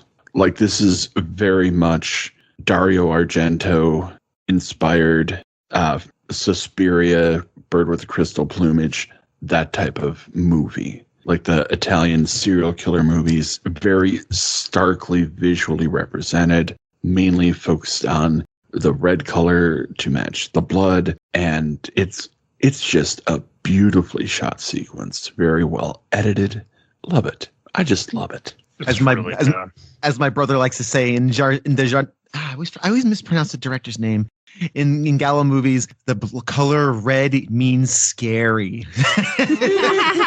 Red means scary. But yes, yeah, and you're exactly right. This is exactly so. If you dig this, Mike, you may have a whole genre of movies that you may really appreciate. I do dig this.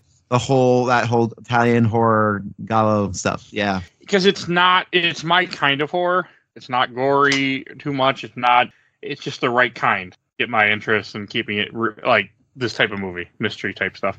Definitely my type of movie, I found out. And this is when I like how John breaks the mirror and she's still having all the visions, and you have the landlady banging on the door. Who's in there? Is there a man in there? Boom, boom, boom. Like, it's so well done. I do like how John just gets his pants on and runs the fuck out. Yeah, I mean, what else are you going to do? And I love, again, this escalation, right? He is so good at escalating and building tension. It comes to this fever pitch. It's almost hard to see. It's incredible. And I think Suspiria needs to be on someone's list coming up soon. What do you say, Ken? I concur. Both versions. Yeah, both. I agree. I think that's a movie you guys have mentioned multiple times on this podcast. Probably. It happens. I try to get done stuff that is mentioned. It takes a while. But and then in the morning after when I do like how you see her sleeping in the bathtub holding the scissors. So not she sleeping, wasn't sleeping. No, she's sitting there. Like, I get it. No. You're dramatized. Like, makes sense. Man, that was rough. Ooh. I really felt for her in that moment. I was like, oh, girl, been there. But no sleeping is fucking hard too. Whew. Your body needs sleep. Oof. Can't go that long without sleep, I don't think. That can just affect your mental status too. It does, which also plays into this movie too, because if you think about it, she doesn't sleep again until after all this shit happens. Yeah. After the Halloween party, she spends the night or stays up the night, and then she goes back to school. She's working on her dress, and that's when she sees bloody Sandy, and that's when she starts running out. She runs away. She's all the ghosts everywhere, which then leads to her talking to the police eventually. And the police aren't really concerned. Well, how can you be like, hey, I saw a vision? I mean, when you start the words of I saw a vision at some point, like, you already lost everybody. And you don't know her real name. You don't know. And it happened 50-some years ago. Yeah. They're not as interested. And no body. That's the big issue there. Yeah, not much to go on with what's being presented, but she's reaching out. She's trying to get help somehow, some way. She's doing what she... Yeah, exactly. It's getting to a point where she can't handle it anymore. I mean, in the words of Taylor Swift, no body, no crime. In the words of Psych, who said it before Taylor Swift. How dare you? Psych is good. And this is when then she goes to the library and she's looking up the murders. I do like all that, everything with it, where she gets the information, and then at one point, John's like, "That's 1 year." And she's all boss. She's like, "London's a bad place." And all I can think of is how, earlier she's so excited for London, and now she's not as excited. Well, I was just going to say, she's seen the reality now. She's been there for long enough. Well, yeah. Any big city like this is going to be full of murders. Like, there's one point when she's talking to her landlady, she's like, people have been killed in every room in London, every building. Like, it's a 2,000-year-old city, and a lot of those buildings are probably old as fuck. Like, yeah, that's probably not that unreasonable. I mean, you have something that old, a lot of shit's going to happen. A lot of people die in general. Like, you're going to have shit happen. Like, it's just part of life. I thought that was good. And then this is when she finally tells John about her ability. I do like that he's very accepting of it. He believes her. He's like, my aunt is into that weird shit, or something like that, he says. Yeah, which is nice. You kind of like to see him just like, yeah, you know what? I believe you. Yeah, and he does. I believe her too. And it's interesting, even though it's more than a belief, he believes she believes it. Right? It doesn't matter that he believes it. It matters that she believes it. So his concern for her is going to override any. That's how I read it in the moment. Was okay. This is what you believe. This is the thing you're struggling with. It doesn't matter if I believe it or not. This is what you're struggling with. I'm going to be present with you. It's a beautiful example of how to be empathetic. Like this you should show not this movie, but maybe show like piece of this scene to like, I don't know, fourth graders and say, hey, you ever want to learn what empathy is? This is what empathy. It's not sympathizing and saying, oh, I too believe in ghosts and goblins. And I too see dead people. No, it's meeting people where they're at, recognizing that they're in crisis or they have a need now, and your needs or beliefs don't matter because you have to be there for that person now in the moment. And that's why I love about John and this character. He's all in. He said, all right, I'm going to go look through newspaper instead of cramming for our exam. I'm going to snip through newspaper clippings with you because I care about you. This is important to you. I'm not going to try to dissuade you away from this quest you're on. I'm just going to be here, present, and help. And that's so cool and so rare in this world that it makes him just a phenomenally endearing character. The way the library gets so creepy because like it gets darker as the day progresses that she's in there, that scene progresses.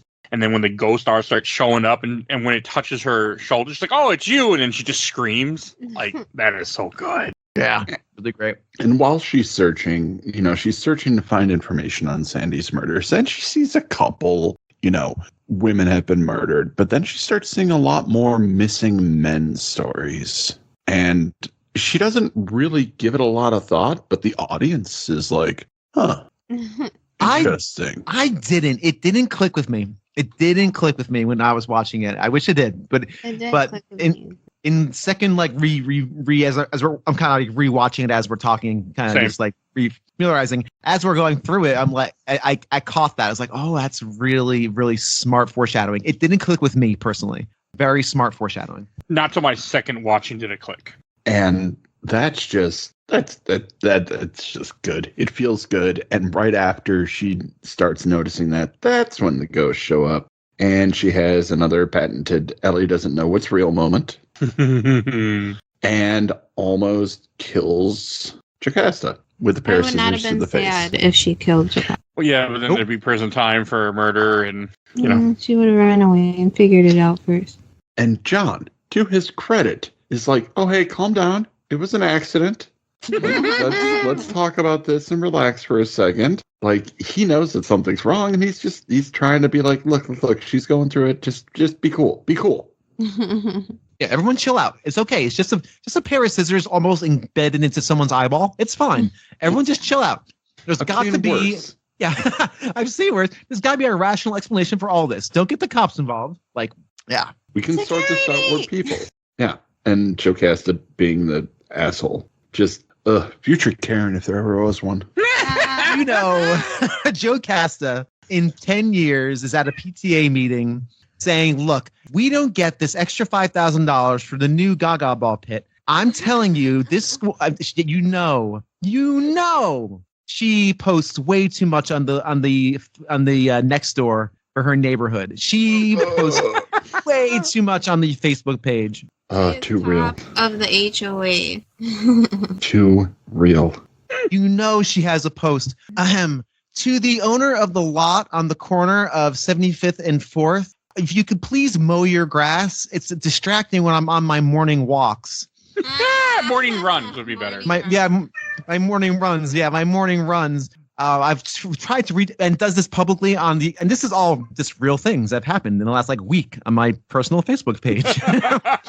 So the only reason I go on Facebook is to marvel at my neighbors on the Forest Oaks Facebook page and who's complaining about whose property today. But yeah, you're so right, Ken. He's such a Karen. Yeah, no, I know what you mean. I'm part of a Facebook group for a city we used to live in, and it's a little ritzy sometimes, and I just can't. I'm like, whoever threw the poop in my garbage? That was already full of garbage. They're picking up today. How dare you? I'm not paying for your garbage. I'm not paying for your little bag of poop. That literally was the post. And then everybody pour her a new one. Of course. And then everyone just piles on and tears them a new one. It's great. So anyway, Ken, you're exactly right. That is the exact personality.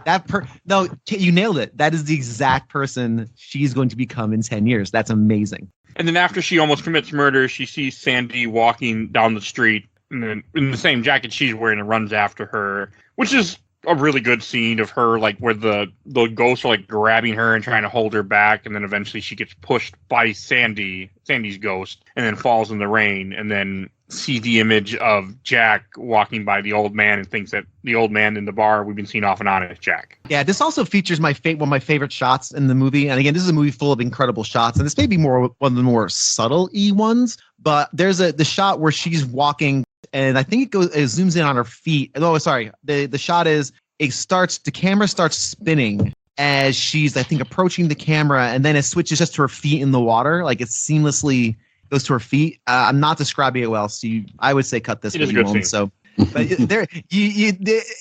there's that one shot is just beautiful. I was like, oh, that is so good cinematography. But yeah, this I think if you're gonna poke holes in this movie, a lot of the reviews, like you're saying, Ken, have said, the horror stuff is weaker than the swinging 60s stuff. And again, because people expect the swinging 60s stuff from Edgar Wright, even though they kind of forget he also did, Shaun of the Dead, which is straight up horror movie. Yeah, horror comedy, of course. But it's a horror movie when you get to the second half. But it's an effective horror movie. Like, it's a good horror movie. Like, it's effective and good. This is kind of where this becomes like this junior horror, where this is more like a ride at Disneyland type of horror, like spooky faces. And this is not like the sort of horror that we've subjected our poor friend Mike Albertin to over the years on this podcast. And I can see why in a couple months. I can see why people may say I can see why critics would say this is less effective, but I think I'm so invested in these characters and they've done the work for me to be invested in them that I don't mind that this is, spooky goblins from a ride at Six Flags. That becomes less important than this trauma of this person trying to kind of figure all this out. I wouldn't have enjoyed the movie nearly as much had it been more straight up horror. I agree, and I think this is just the right amount. Now, could it be done? Could the horror elements have been done better? Possibly, but I don't think that's the type of movie we're talking about. This is intended to be a thriller, not really a horror movie. Yeah, with these horror elements. So I'm okay with the horror elements being lightweight, almost campy. Like when the scenes where she's getting stabbed. That's pure 60s camp. That's pure like 60s.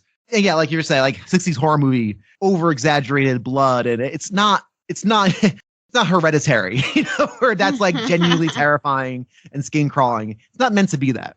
So I think towing those two lines is good, and he does a great job at towing those two lines, I think. And when she does get back to the bar, and because she's late for her shift, I do like that, where the guy's like, I was covering your shift for an hour, and he's all mad about it. When she ends up going back, and then the guy at the creeper is playing Eloise song in the jukebox. He's like, I'm playing your siren song, and you appeared. And he's singing it to her, and I'm like, yeah, however old you are, sir, you should not be singing this song to a woman that, early 20s. Like, come on. A little too, Man, they don't care if she's over 18. Yeah. Damn good song, though. It is. Mm-hmm. Oh, yeah. I like that whole thing where she does confront him and she thinks she's Jack, and it isn't until after he gets hit by the car she realizes that his name is Lindsay and he's the cop. Yep. And the only reason she realizes that is because she's told by the barmaid, who I'm sure has a name. They never say, though. I don't think they say. They don't say. No, she's listed as Sage Barmaid in the credits.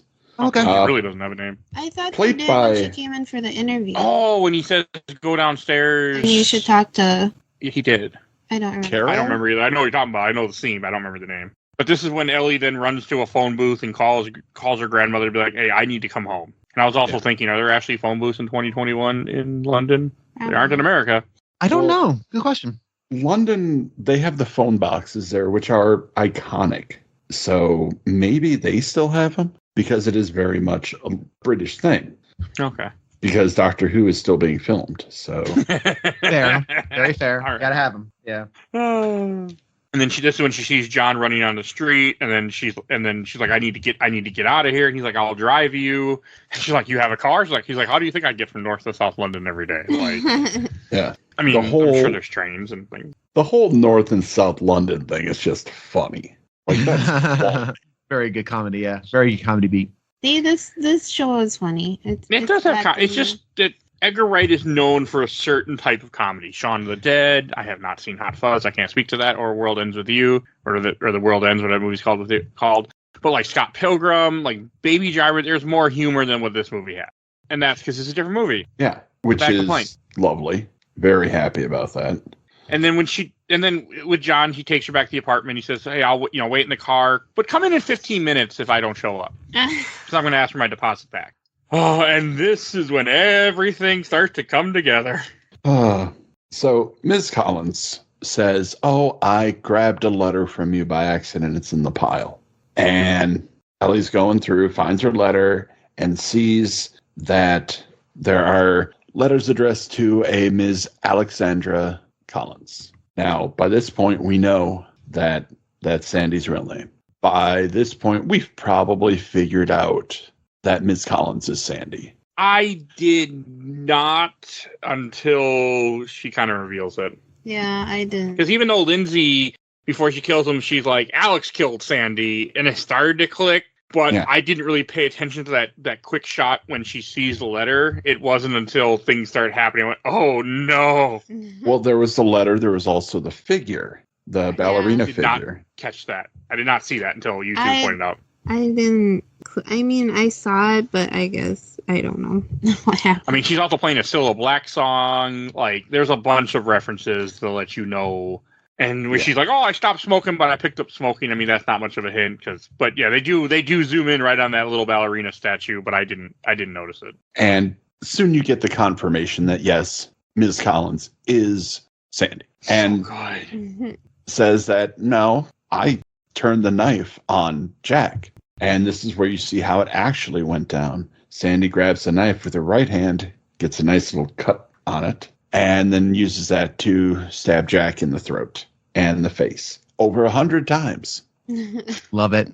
Love it. You know, I didn't see this coming. I didn't see this coming. I think the movie did a wonderful job at not showing its hand, but leaving just enough breadcrumbs to make it make sense. So when you watch that scene again, or when you watch her talking to Lindsay again, everything, knowing now what you know, everything has completely different context. Because first time you see that scene with Lindsay, I am going back a little bit, it definitely sounds like the talk of a villainous person who's not afraid of getting caught. Second time around, it's a vice cop. It's so wonderfully crafted. And leading up to this moment, where we're getting the big reveal. This is the big reveal where I did not see this coming. Did anyone else see this coming? Because I totally no. This surprised me. I was like, bravo, movie, nicely done. It was well done. I'm rewatching that scene right now. Before she tells her about the police, because she's talking, she's like, "Hey, I want my deposit." She's like, slow down, have a drink of your tea," and then she drinks it. And after she drinks it, then she mentions the police came around here. And all I could think of, just looking at the way she says it, I mean, she could have even just said, "Would you kindly have some tea?" She doesn't, but it would have worked just fine.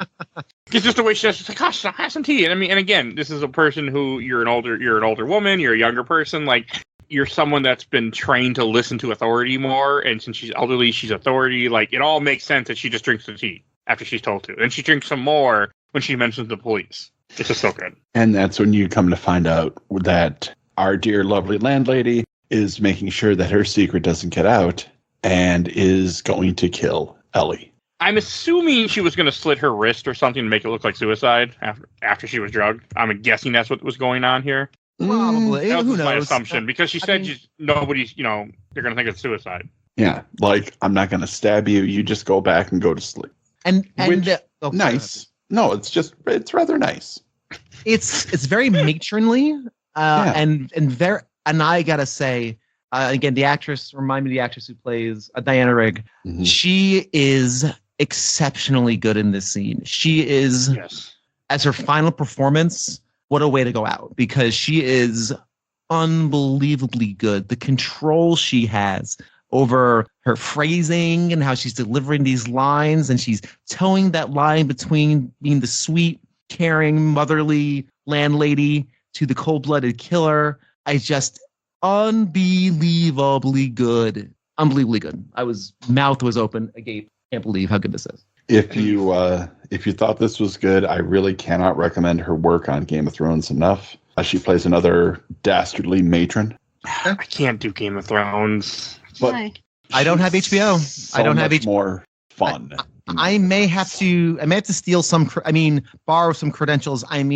Legally obtain a method of watching HBO Max to see Game of Thrones. I've never seen a single episode. My brother loves it. First season, but I think because I read the books, I have a hard time just wanting to watch that show. Oh, but as she's talking, this is when you find out that she murdered all the men that came back to her room after she killed Jack. So good. And buried them in the walls and the floor. Yep. And that's the smell that starts coming around in summer. Yep. So good. Which That's the smell. it's been at this point, 40, 50 years? And that smell's gone. They're not. I don't think I they're. was like, would they Still still stinking. smell? No, they would have been rotted by now. Well, see, that's the thing. Right? Are we sure that she stopped? Oh. Dun dun dun. Oh, I didn't even think of that, Ken. I didn't either. Me neither. Yeah. You just added an extra layer. We don't know, and we know that she's willing to kill Ellie. So, and she does make the point of how a lot of people just leave in the middle of the night. Uh-huh. Oh. Well, hey, it makes sense. Hey, you pay too much, I get extra money out of you, and you disappear. Yep. And it is a big city where people come and go. So, who knows? But probably not. But could be. I mean, she tries to kill Ellie even after she, poisons her and is going to have her, it looks like she's painfully going to sleep. Like, she's in pain, you can see, with her stomach and stuff. Like, she's not just going to sleep. So, it's not exactly because I know there are poisons and things that just make you fall asleep and you just never wake up again. I know that exists. Oh, absolutely. So, I'm not going to Google it because then I'll end up on a list because I'm curious to answer for this question. But I know it's a thing. Like, it's just so well. And then that's when then John knocks on the door and she's like, "You didn't come alone, you liar." I like that. I'm gonna stab you now. And then she ends up finding Ellie gets up, knocks the ashtray into the records, which start to fire. Oh, unfortunate. John gets stabbed by Sandy, and then that whole scene of as Ellie runs up the stairs and Sandy is chasing her, and it switches to Anna Taylor-Joy. That is so well done. And the way they recorded the words with both actresses and just kind of wove them in and out. Yes. Oh, Just amazing. Absolutely incredible. So well done. so damn good. And then when she does get up, she gets up the stairs, when all the ghosts are grabbing her and pull her onto the floor, or onto the bed, and you finally hear them say help, and they hand her the phone. That earlier you find out the phone can only call 911 or emergency, it said. Right. And then you really start getting the idea that, oh, okay, they're not here because they're trying to hurt me. They want to be avenged. Yes. And that's just great. Absolutely great. Well, if you pay attention, you can hear them start to say help in the library. It's very subtle. Oh, really? I didn't notice that. It helps me watch this movie 3 times. I did not watch I'm gonna be watching this Almost. again. Yeah, I'm gonna try today. I'm gonna watch it again tonight before my rental runs out. Yeah. And then when Sandy starts to cut her neck in the room because I think she can see the ghost too. It feels like at that moment. Yes. If nothing else, the guilt is all coming back to Sandy at this time. Even if she can't see the ghost, being back in that room with murderous intent is really oh shit, not this again. And then she cuts her throat, and then when I like it, Eloise stops her, and then Sandy just sits in the fire and be like, "Nope, I ain't going to prison." And poor John is just bleeding, yet not burning, like the fire burns around him or something. Because the fire was in the other side, and there's the door of the wall, so I guess the fire went up and didn't really touch the stairwell. It's starting to. Is it the bottom? Okay, we'll just. I don't know how fires work, honestly, because fire's scary. Yes. But yeah, and that's a fair point, though. That's a fair look.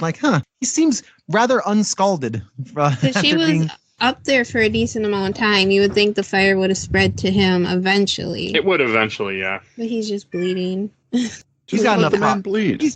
he's got enough he's got enough plot problems as it is. He doesn't need second degree burns to go along with his gas stomach and his smoke inhalation. He's good. So she gets down there and she tries to pick him up, and he's just, he doesn't move really because he's dying because he got stabbed. And then the firefighter just breaks through the door, just like earlier we had all the ghosts break through the walls. Like, it's so well done. And then they're rescued, and just like it's so. And then you see him in the gurneys, and it's so good. So you get Ellie kind of coming out of it, being hit with the ambu bag for breathing help, and the story resolves itself essentially. Like, the ghosts have been avenged, Sandy's been punished, and our next scene is a fashion show. I like that scene. I do like that because Ellie's doing her thing.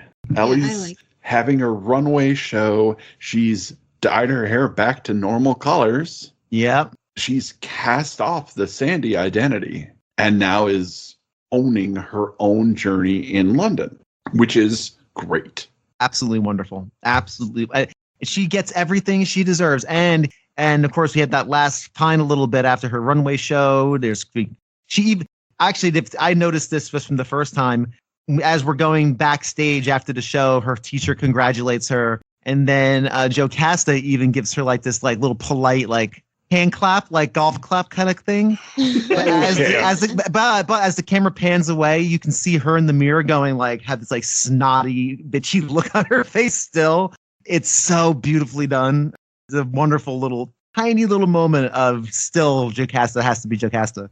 Yeah, and it was reshot. Oh, really? That was the reshoot because the original shoot was Jocasta hugging. Oh, I would not. It's better this way. Yeah, and this is much better. Test audiences fucking hated it.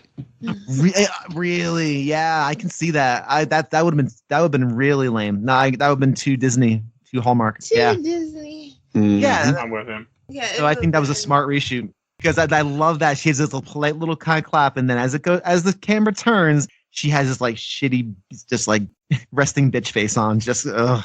And she's, reveling in her successes and sees her mom in the mirror smiling. Yep. And it's a very touching moment. And then she looks at another mirror, and who's there but Sandy, and blows her a kiss. And they touch the mirror together with their hands. Their fingers touch the same spot. They do the little tap that Sandy would do. Yeah. And that's the end of Last Night in Soho, besides the song Last Night in Soho, which plays over the credits. What a movie. What a movie indeed. It was such a journey. It was. I mean, I was completely surprised how much I enjoyed this movie. As I know, I talked in our chat beforehand, like, this is not my favorite Edgar Wright movie, but that's reserved for one particular movie, unfortunately. It will never be topped for me, but that's a time and place.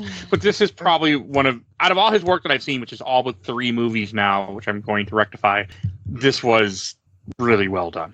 Technically, in regards to tactical matters, I do think this is probably his most accomplished. Yeah. That is the term I think I would use. This is definitely his most accomplished work.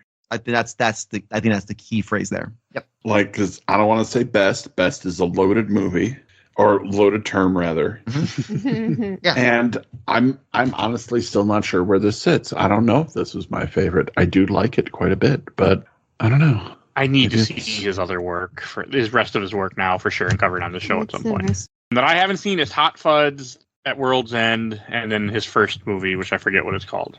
That's what I need to see someday. You've seen Shaun of the Dead? Mm-hmm. I'm on the show too. I want to. Why didn't you let me watch it? You were gone that night. Hey, all comes around. So hey, we can still watch it. Yeah, no, it's not. It's not like it's gone. Because it becomes a horror movie. It becomes a horror movie halfway through, and it's no longer a comedy, in my opinion. It gets fucking dark when they get to the bar. Woo! I mean, it's zombies, isn't it? Yes, but it's played off as a real comedy where they're throwing records at a zombie, and then all of a sudden it ain't funny anymore. And I was like, I don't like Shaun this. of the Dead is something special. I that's just a special experience. So definitely check it out. Do another podcast about it with Tiff. See it, and then you can do another review. I only done one film review so far, but I've thought about doing a few others from the early stuff that I don't like as much. We'll see. And that brings us to Shelf Stacker Box. And Tiffany, why don't you go first? I think I will put it on the shelf. I enjoyed it a lot more than I thought it was, and I guess I don't know what I thought it was about. I definitely didn't think it was about this. Because your husband didn't tell you anything. Yeah, he didn't tell me anything, and I didn't even look at the genre, so I was like, oh. I was surprised that it was slightly a horror movie. Is that what we decided? Yes. Okay. All right, I'll go next. I'm going to put this on the shelf, too. I freaking love this film, and I came into it the right way. If Ken and Bill recommend a movie, I try not to watch any trailers, look up nothing. I go in the movie completely blind now, and that's been a great experience. Going on the shelf. I loved it. You don't do that with the movies I recommend. I have. No, you don't. That's so rude. You look up stuff and... What can I say? What? Yeah. I trust Bill and Ken's taste. I wanted to... How about that? And Bill, what about you? This is on the shelf as well. This was a very pleasant surprise. I did not know what I was getting into. Did not see it in theaters, as I said. But this is a director at the top of his craft. And even if, again, you can poke some holes in some of the story beats. And yes, maybe some of the horror stuff at the end is maybe not as strong as the swinging 60s. But I can't even get behind that statement. I think it all blends together beautifully. I think if you go on a journey with this character, the director makes all the right decisions as far as character goes. It looks sensational. The costuming is gorgeous. The soundtrack's incredible. I mean, it checks all the boxes, and I had an absolute blast with it yesterday. I just walked away saying, thank you, Ken Sanity, for bringing this to the show, because if not for that, I would have never even remembered this was an Edgar Wright joint. So yeah, this is on the shelf with no reservations whatsoever. Okay. And Mr. Ken. It's obviously on my shelf. It is literally on my shelf. I'm looking at it right now. But yes, 100%. This is absolutely a shelf movie for me. The mix of horror and everything else this movie is just incomparable. Love it. All right. And then, yeah, that just goes to plugs. And Bill, where can people find you at? Gamer Looks at 40 podcast, as always. I don't know why I hesitated there. If this is your first time listening to the show, then let me just explain the show a teeny bit to you. It's a nostalgic romp through different franchises and video games and series and genres, all through the perspective and the lens of people who actually lived it, and the stories and recollections of those people, and kind of framing those games and franchises and seasons of video games with people's individual personal stories. I'm working through Final Fantasy right now. I don't know when this is getting released. And honestly, early July, I have no idea. We'll probably be in Final Fantasy 6 month at that point. But boy, oh boy, schedule is ever changing, ever expanding. So if you enjoy retro video games, I think it's a unique show, if nothing else. Go to agamerlooksat4040.com for all of my everything. All right. And if you enjoyed this episode, over 600 other episodes of this podcast, you can find everything we do on Podbean. We've done lots of different movies. Type in Blade, type in The Thing. If you want to hear other stuff, we also done a lot of Edgar Wright's work, which will be everything else Edgar Wright will be in the show notes of this episode, so you can easily go find those episodes, go listen to them. But yeah, we do games, movies, comics, TV shows, all sorts of content. So go check that out. If you want to support the show, we do have Patreon. For the dog, you vote Patreon polls, you'll see a link in the show notes to that. We also have a Discord. Please join our Discord. We're always happy to have new people join us, so definitely go check that out. And we're going to shout out to my awesome intro and outro courtesy of Helena at Hell Has Fury. You can follow her on TikTok, Twitch, Instagram. You will see a link to her link tree in the show notes. And you shout out Nomads of Fantasy, Nintendo Main Pockets, some other people I work with, some good friends of mine. And please follow us on Facebook, Instagram, Twitter, Threads, YouTube, audio only, but we can be found on all those things. And rate and review us wherever you get your podcast. I think that's everything I need to say, so we will see you guys all next time. Bye, everybody. Bye. Bye. Solo love.